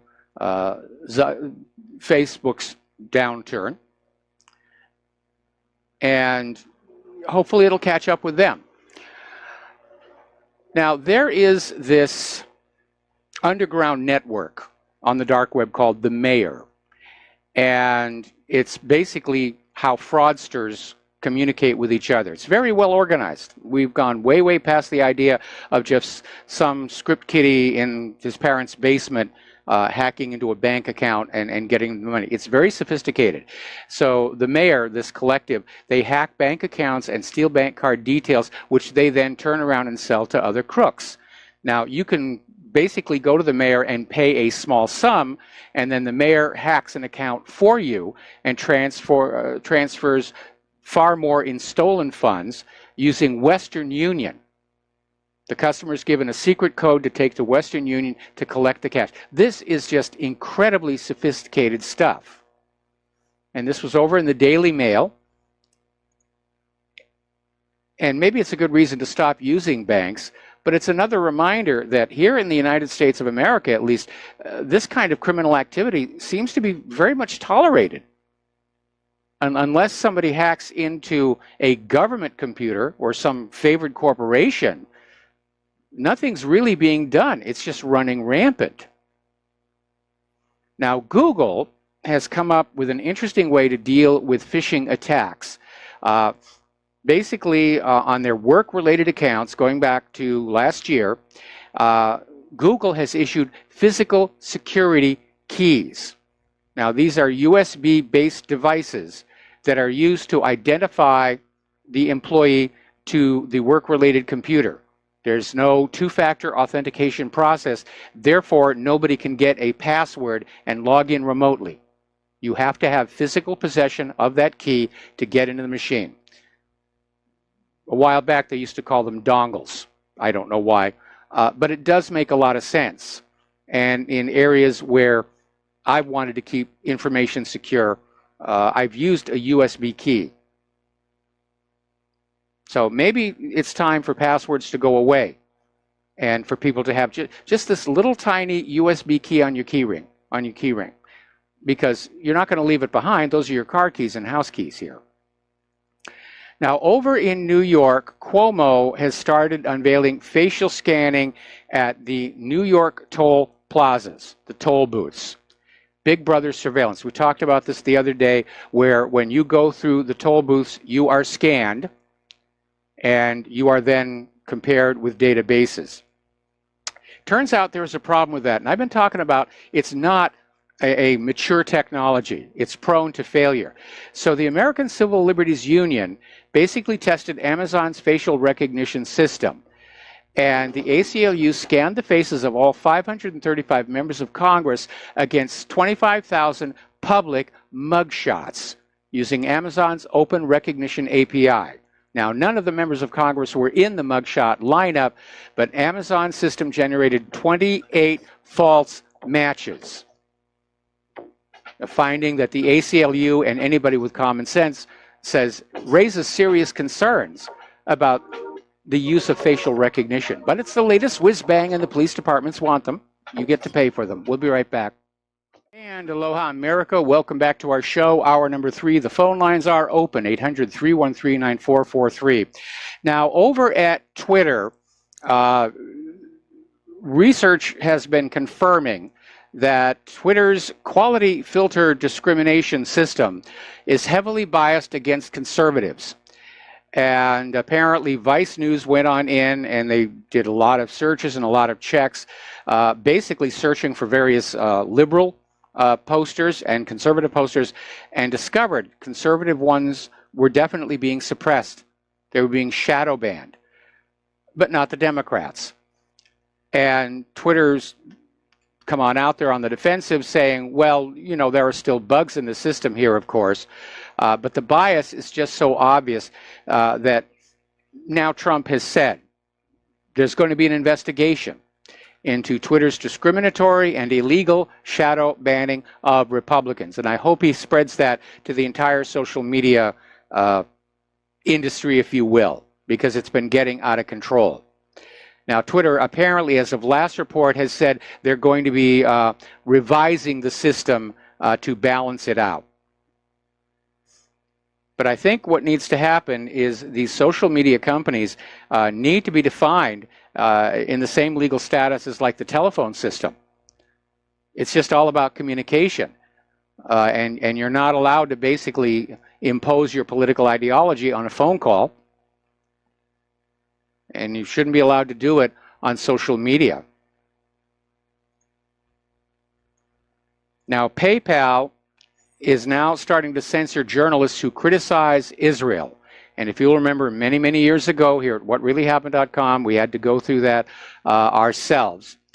So this pro-Israel activist, Benjamin Weinthal, has succeeded in persuading PayPal to close down the account of the French online publication Agence Media Palestine. And this constitutes censorship as it denies journalists the means to raise money for their work and retaliates against them for ideas they express. And Agence Media Palestine says they're considering legal action. Now, Weinthal presents his efforts as reportage for the Jerusalem Post on the actions of companies like PayPal. But what he's really doing is instigating crackdowns by feeding information about those he's targeting. And he openly admits it's exaggerated. It's distorted. You know, we've got to get them shut down. So, yeah, we're going to lie about these people.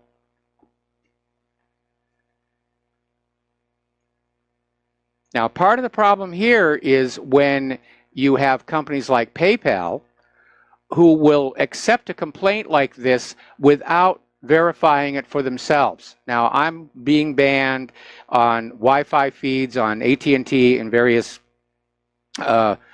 retail establishments and so forth. The reason given, hate and racism. And I'm almost willing to bet that whoever put me on that ban list didn't actually go on out and try and verify whether or not the claims made about my site were accurate or not. They just said, oh, all right, thank you for the report, and boom, you're on the list. Now that, I think, would open up anybody who's been put on a list like that for a defamation lawsuit, maybe a class action, saying that you shouldn't be banning us on the basis of unverified allegations that we are this or that objectionable content. And in any event, we're still back to that idea that the First Amendment says we're allowed a right to our opinions and to express them, to initiate a dialogue and discussion. Of course, those who understand they don't really have an argument for their point of view don't want that. They want us silenced. Now, here's where it gets a little bit out there, and it may get some powerful allies on this idea of cleaning up social media. Wikipedia has put Ron Paul and Representative Steve King on their list of white supremacists, right alongside Charles Manson, American Nazi Party founder George Lincoln Rockwell, convicted mass murderer Dylan Roof, and former KKK Grand Wizard Don Black. And apparently Representative Stephen King is also on their list of American white nationalists. Now, I'm hoping that Ron Paul and Representative King are going to say, okay, this has gone just a little too far. There has to be accountability and responsibility. Now, Microsoft just held their research faculty summit where they're bringing everybody together, and the subject under discussion was building a global AI supercomputer.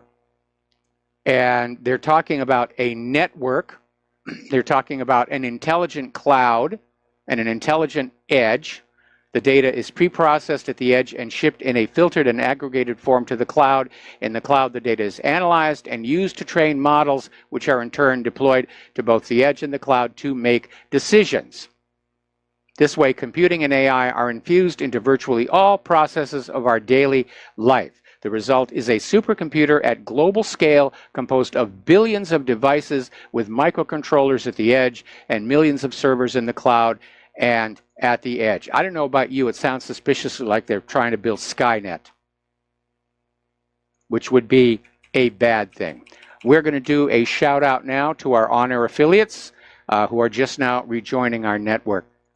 Now, you remember at the end of the World Cup, Vladimir Putin gave Donald Trump a football, soccer ball, we would call it.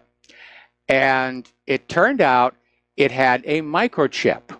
And Bloomberg and CNN basically came on out and said, see, this proves Russian perfidy, and he's out there, he's trying to bug Donald Trump.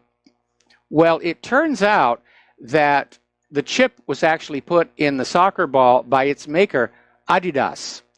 And it's part of their online marketing, because if your cell phone is close enough to the soccer ball, it feeds information, advertising, what have you, statistics. And it's nothing nefarious. It's basically a near-field communication tag which allows fans to access player videos, competitions, and other content by bringing their mobile devices close to the ball. And the feature is included in the 2018 FIFA World Cup match ball. It's sold on the Adidas website for $165, although it's now been reduced to $83. And they basically tried to turn it into more bash Russia propaganda. Now, I'm sure everybody really is spying on everybody else around there, but let's not get ridiculous here. A soccer ball? It's not like Donald Trump is actually going to have that, anywhere but in the backyard, as it were. Over off of the southern Oregon coast, there has been a quake swarm that basically peaked last Tuesday. And the quakes were clustered about 126 miles west of Crescent City, California. There were no tsunami warnings announced. The largest quake recorded was 5.6, which is unusual for that region. And Don Blakeman, over at the National Earthquake Information Center, said the magnitudes haven't been serious. Quakes of this caliber occur fairly often off the coast. Now, here's why this is significant.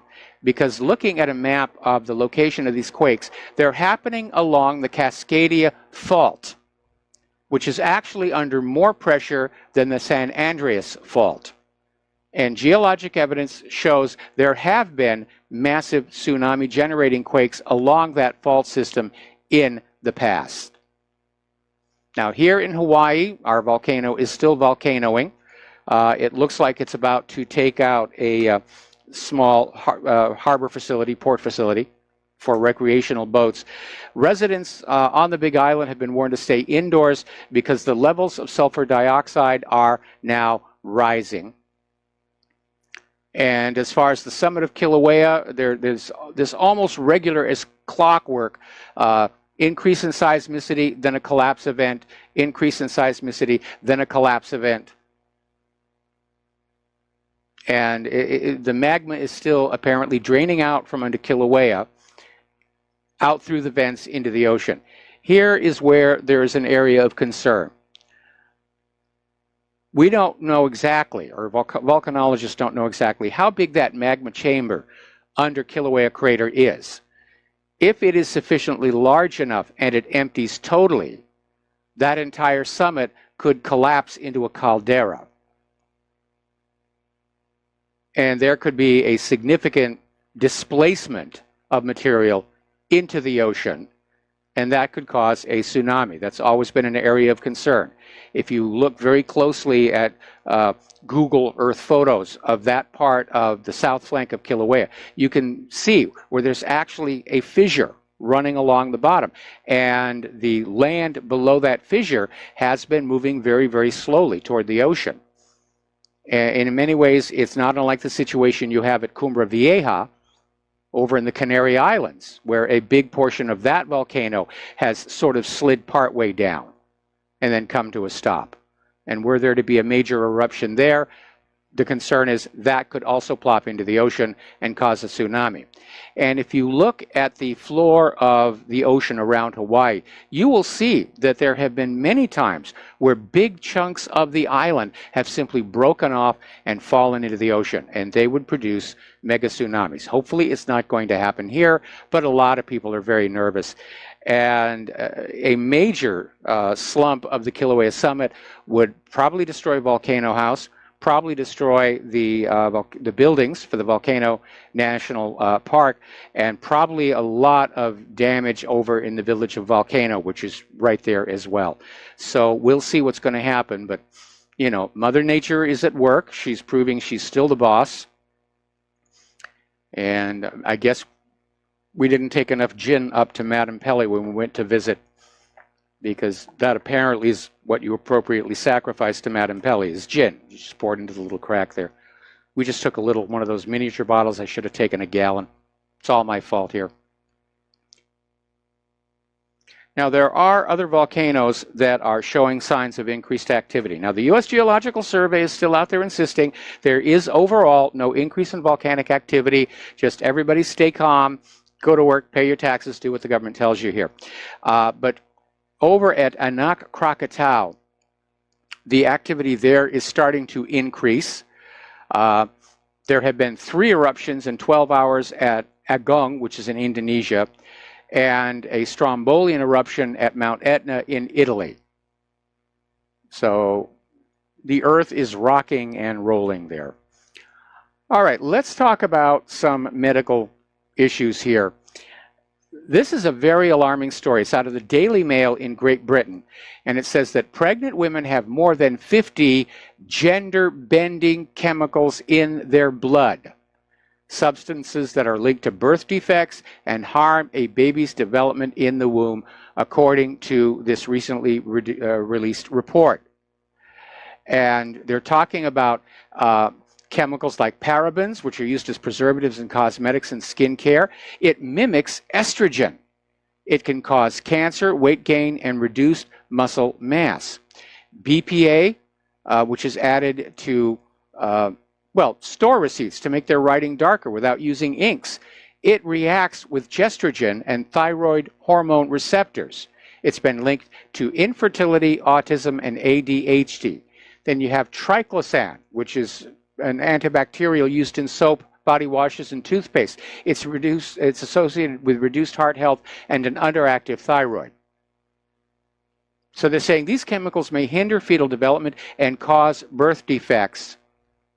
And these chemicals are gender benders. So now all of a sudden I'm wondering if part of all this gender confusion, this gender fluidity, are young people who were exposed to these chemicals in the womb, and it's basically messed them on up. And rather than acknowledge that the chemical industries have yet more victims, they've tried to normalize gender fluidity and make it look like it's a popular pop culture phenomenon that we should just accept. Just like we should accept vaccine-damaged kids, or we should accept, high error rates in facial recognition. That's the new normal. Nothing works as advertised here.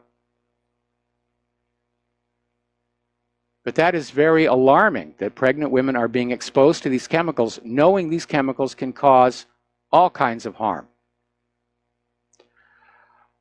Okay, over at Texas Biomedical Research Institute, led by Dr. Ruth Ruprecht, they have zeroed in on a new defense against HIV-1, which is thought to be the virus that causes AIDS.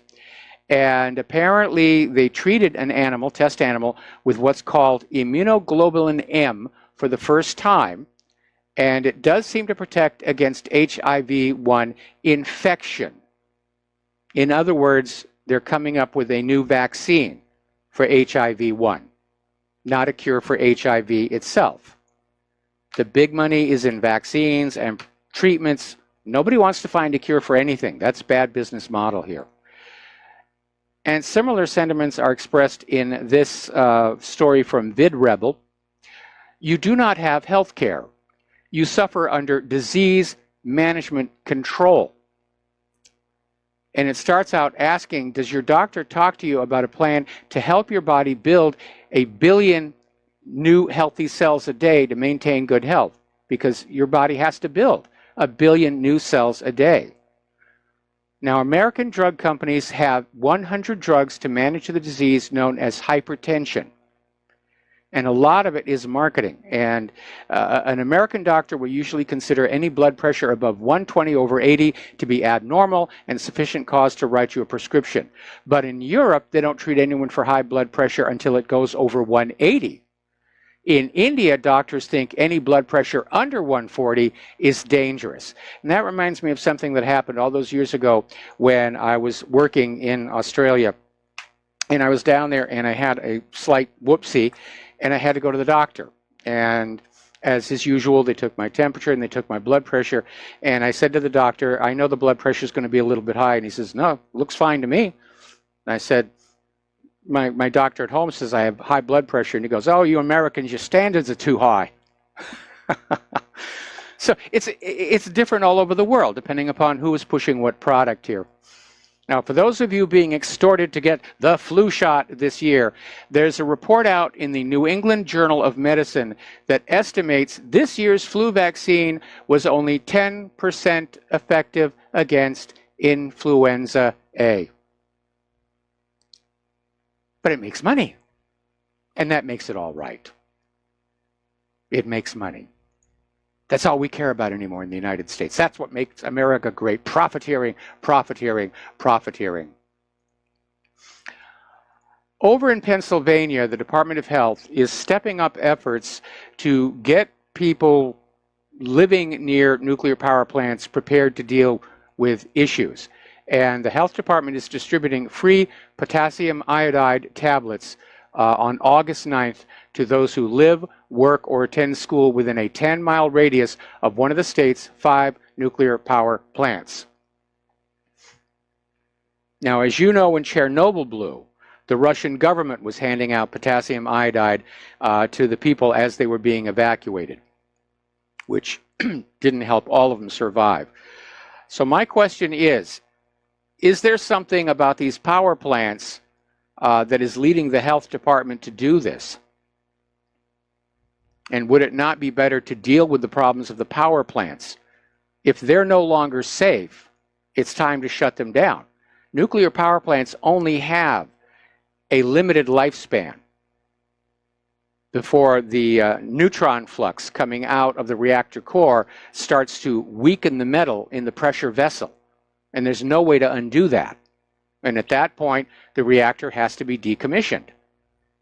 But of course, the companies that own these reactors, they want to keep them running. They want to keep making money off of them. And there have been several cases here in the United States where the U.S. government has allowed the operators of nuclear power plants to run them for like 5 years beyond their design lifespan.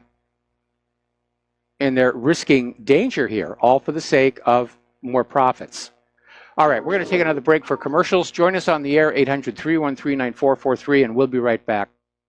Aloha, America. Welcome back to our show here. Now, apparently, along with pushing for global depopulation and vaccines for everybody, the Bill and Melinda Gates Foundation is now stepping in to help the government dictate how much vitamin C you can take. And they've basically convened a workshop to assess methodological approaches to be applied uniformly across countries in setting nutrient intake recommendations.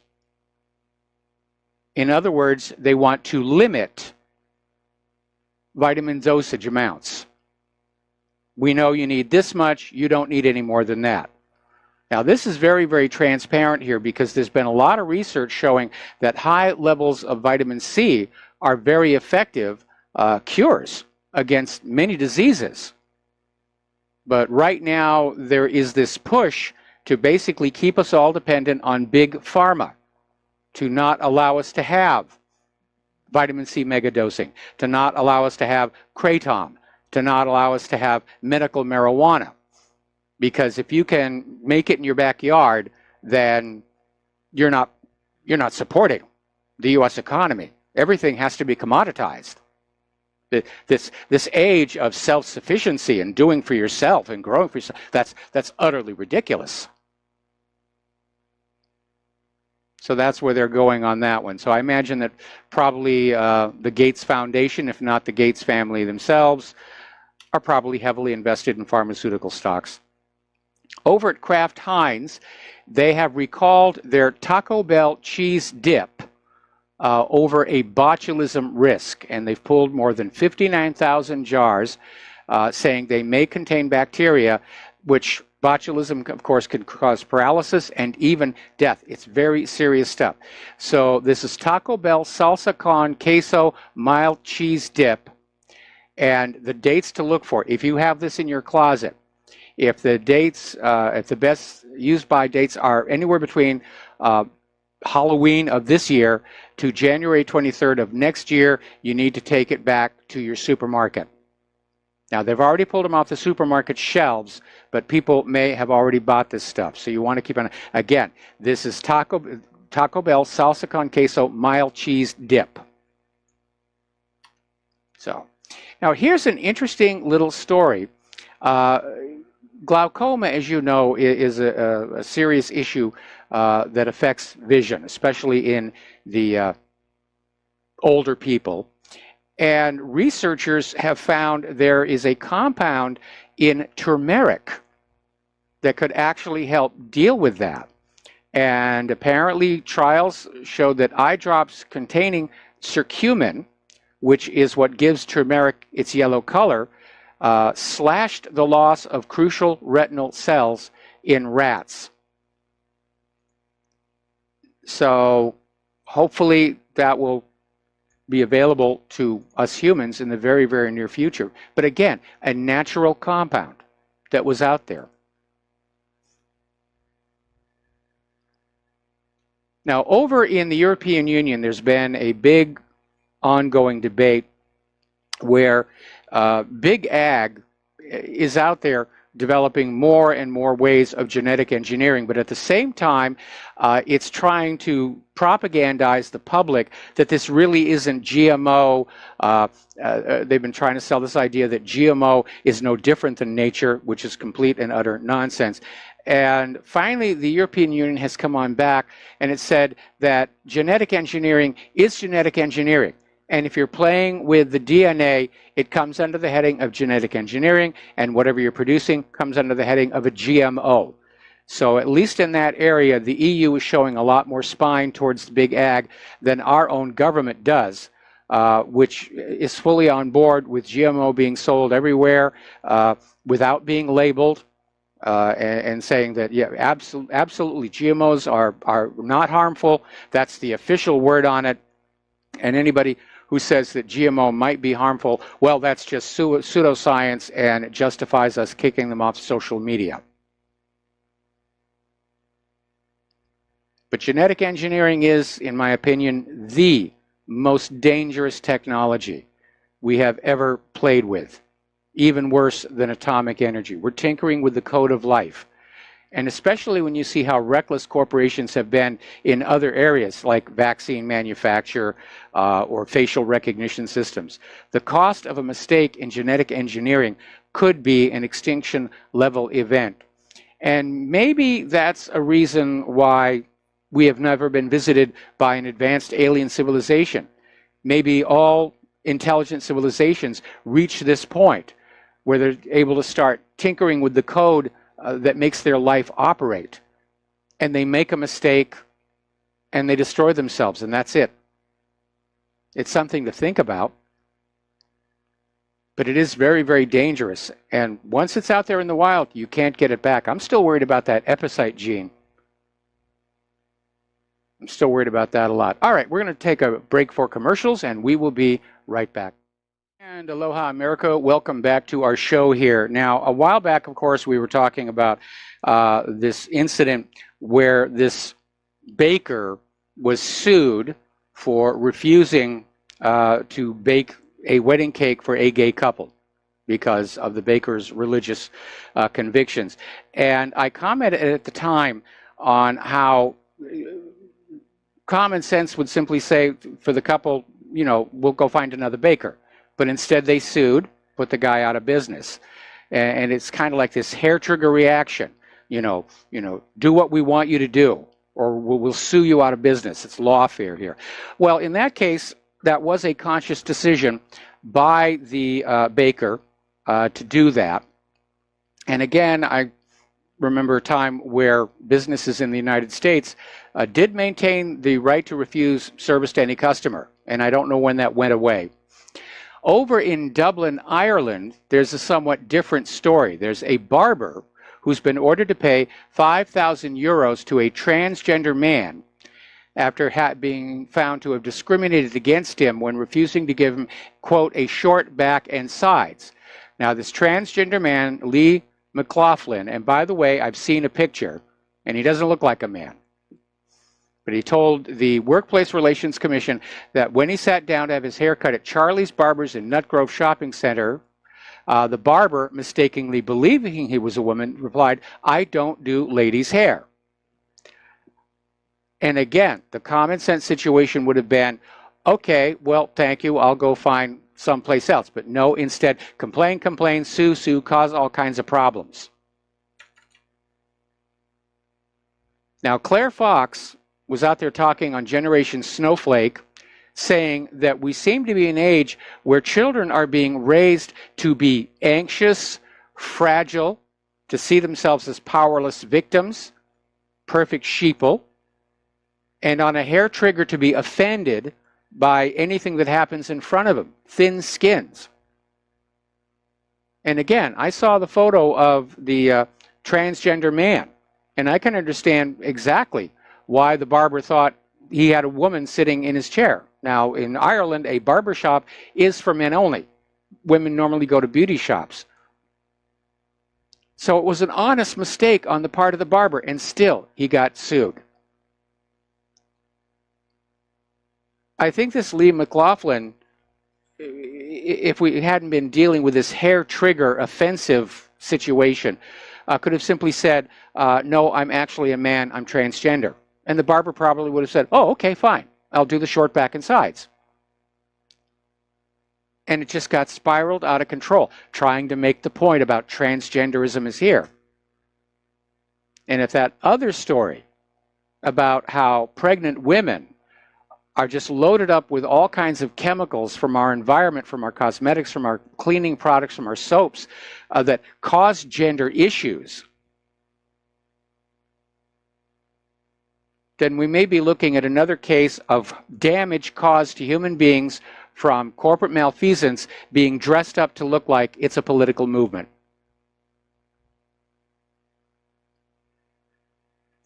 But I think this militancy, this trying to force into, anywhere they want to go, followed by lawsuits if they're not immediately appeased, that's going to backfire. The optics are bad. People are going to look at, especially what happened to that barber. What the baker did, that was a conscious choice. And people are still arguing, was it within his rights? As a shopkeeper, yeah, you can refuse service. But in the case of the barber, it was a legitimate, honest mistake. And he shouldn't have been hit with a fine like that. Somebody should have stepped in and said, look, it was an easy enough mistake to make. All right, let's take a phone call here. Mateus in Canada, aloha. Welcome to the show. What's on your mind? Hey, Michael, just some different topics, if it's okay? Sure. Okay, so regarding the $400,000 over to the Hillary Clinton, the Clinton Foundation from Russia? Yes. Okay, so just to confirm, that's $400,000, is that correct? I've heard it both ways, and everybody's saying it was a mistranslation, but the amount doesn't matter. It was an illegal campaign contribution. Let's just stick with $400,000 then. Yeah, okay, let's just stick with $400,000 then, because my point being that that's still illegal, and D'Souza was jailed for an issue that was like around $30,000, and it wasn't dirty money being crossing state lines illegally with tax evasion, going to a charity that is frauding the actual charity that it's by not spending 51%. This was just D'Souza getting a few of his friends to pool some money together to pitch in for some local Republican campaign. Way less of a crime than this $400,000, and he went to jail. Yeah, you're absolutely right here. And Browder ought to be going to jail, and certainly you need to remember that money was not donated to the Clinton Foundation. It was donated directly to the Clinton campaign. So that's a violation of FEC regulations. I was almost going to say that's worse, because then it's not going to the charity, but it doesn't matter if it goes to the charity or not, because they're not spending the money on the charity. It was like 6% of the Haitian money was spent on Haiti. And then a few years later, when there was some oversight where some people went and traveled there to go inspect one of the schools that was supposed to be built, it just was never even built. So even that 6%, even it's supposed to be 51%, even that it's only 6%, even that was all full of fraud. Well, what they did with the money is, instead of going on down and building homes and repairing the damage for the Haitian people, they used that money to basically buy up large chunks of real estate for pennies on the dollar, on which are now being built luxury resorts. Yeah, isn't that lovely?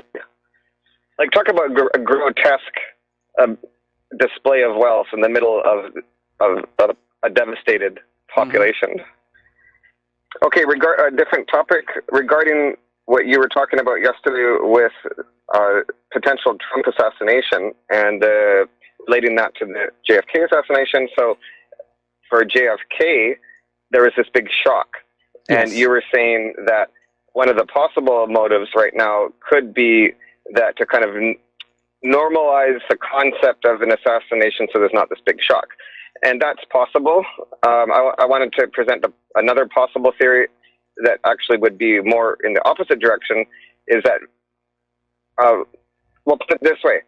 Back when JFK was shot, this is a question, what do you think would have been the difference of the reaction of the actual actions of the public if it wasn't a big shock, it wasn't a big mystery coming out of nowhere, they actually knew who did it, or at least they knew what political party had been advocating it?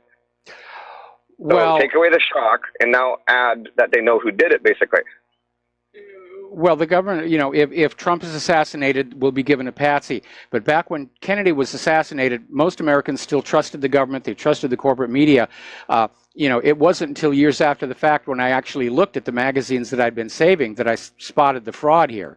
And that was right after Jim Garrison had already come on out with his trial against Clay Shaw. But the majority of Americans believed and trusted the government. They accepted the Warren Commission report. And it was something like 30 years before we reached a point where half of Americans realized the Warren report was a cover-up. Today, it's very different. The American people are very distrusting of the government. They're distrusting of the corporate media.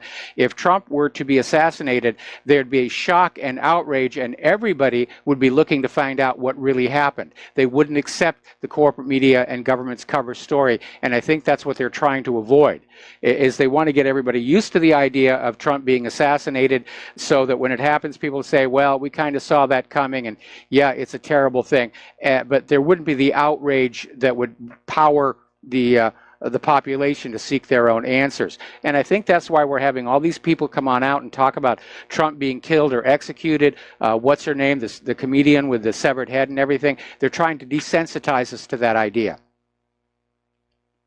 Right. I didn't express myself very well.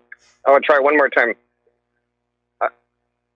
I'm agreeing with you. I'm just theorizing, what if it backfires and the reverse results happen than what they want? Instead of us being desensitized and giving it a bit of a pass, like, oh, I guess we saw that coming, they actually kind of admitted who's doing it, basically. At least they kind of narrowed it down. It's the far left extremists. They've been, all the people that have been threatening to do it, yes, like all the high-profile people.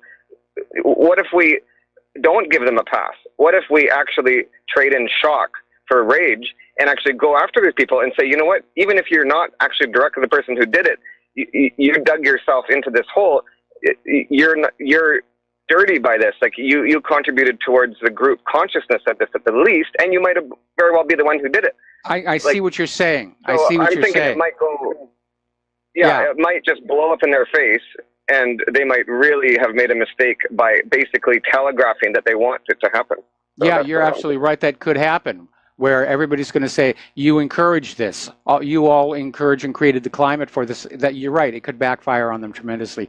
Anyway, Mateus, I got to let you go. I got a couple more callers, and we're getting close to the end of the show. Francis in North Carolina, aloha. Welcome to the show. What's on your mind? Hello, aloha to you both. Aloha. Just two quick thoughts for you.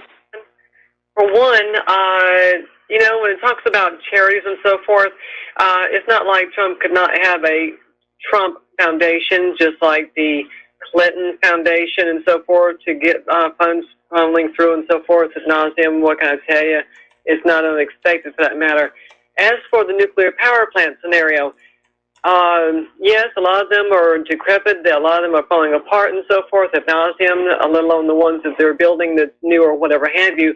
The real issue is, if not already, why are they being built on a fault line of all places? I mean, come on, you're asking for trouble. Later.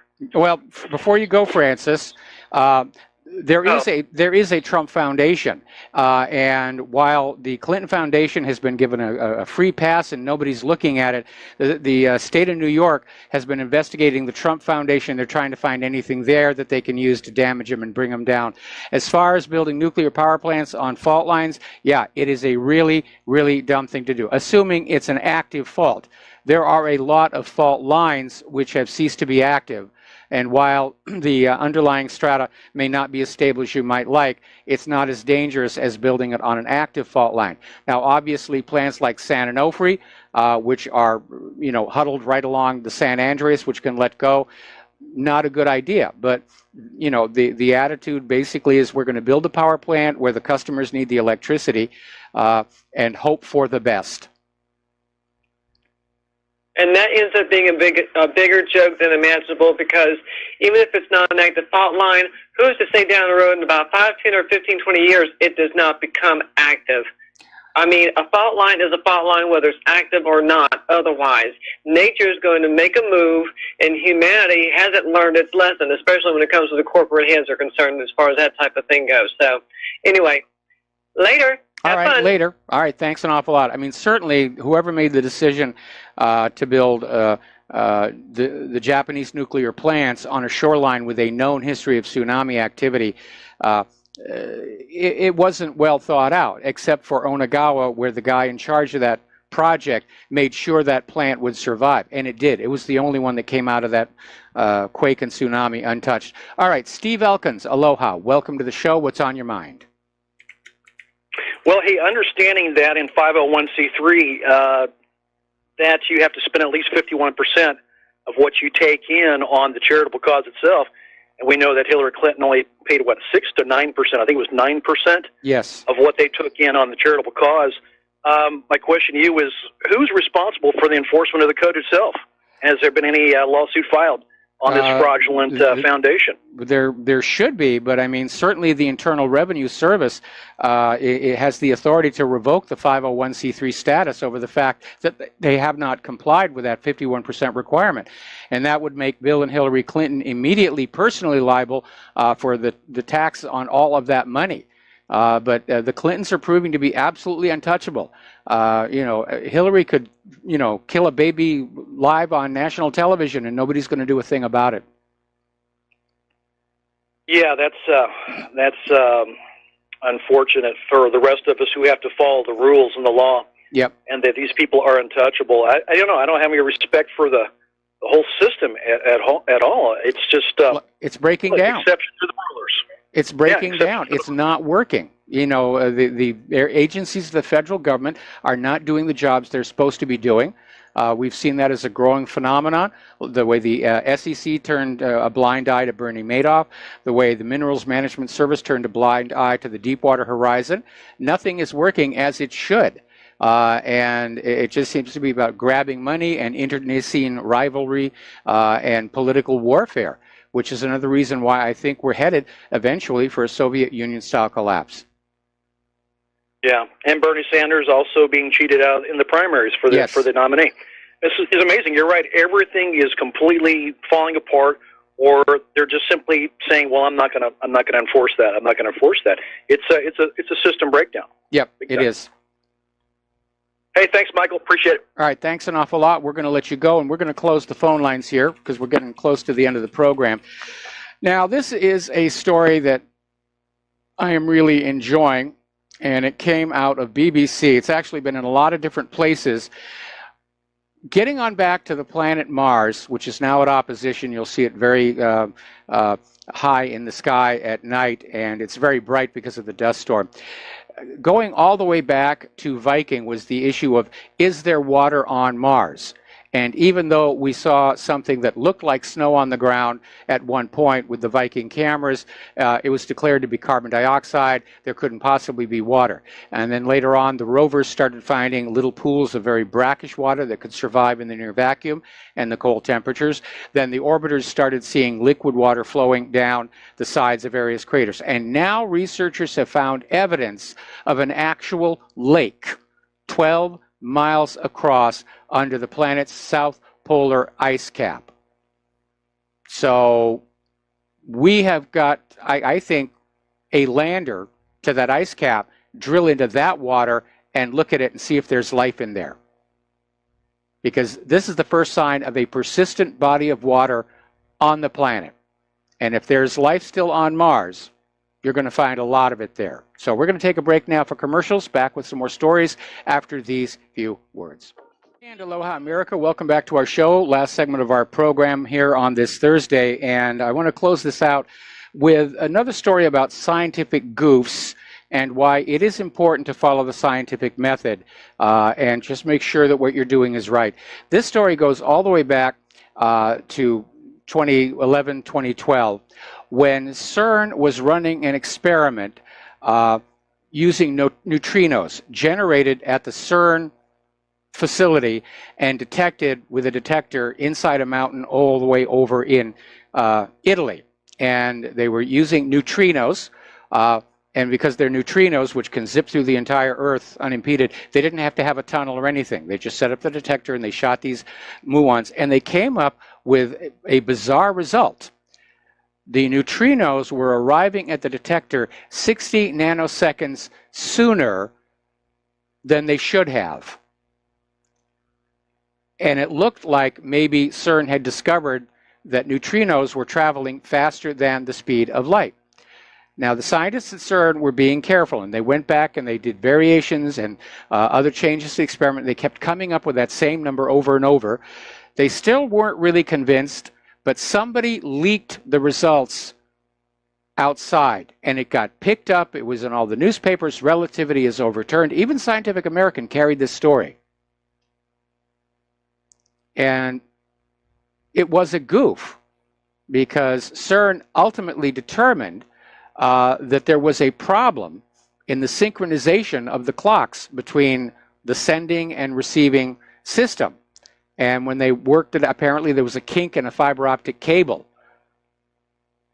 And when they took that all into account, they accounted for that 60 nanosecond error. So for those people who've been sending me these articles here, CERN did not in fact prove that neutrinos travel faster than light. There was a flaw in the experimental setup. Relativity is still the foundation of modern physics.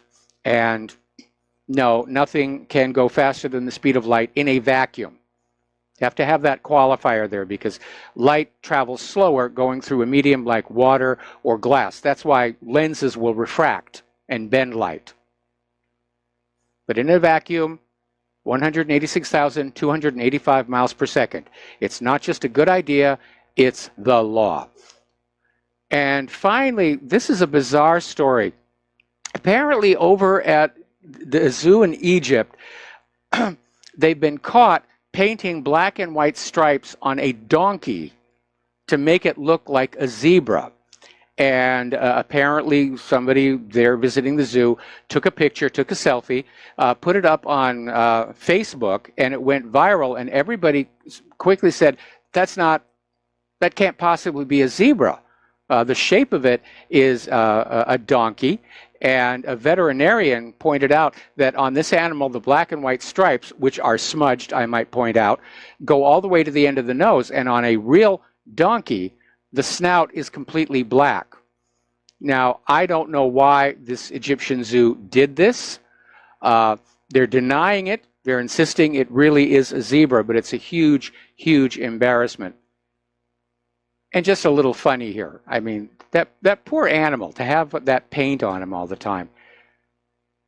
that's cruelty to animal, I think. So be very careful when somebody tries to sell you a zebra.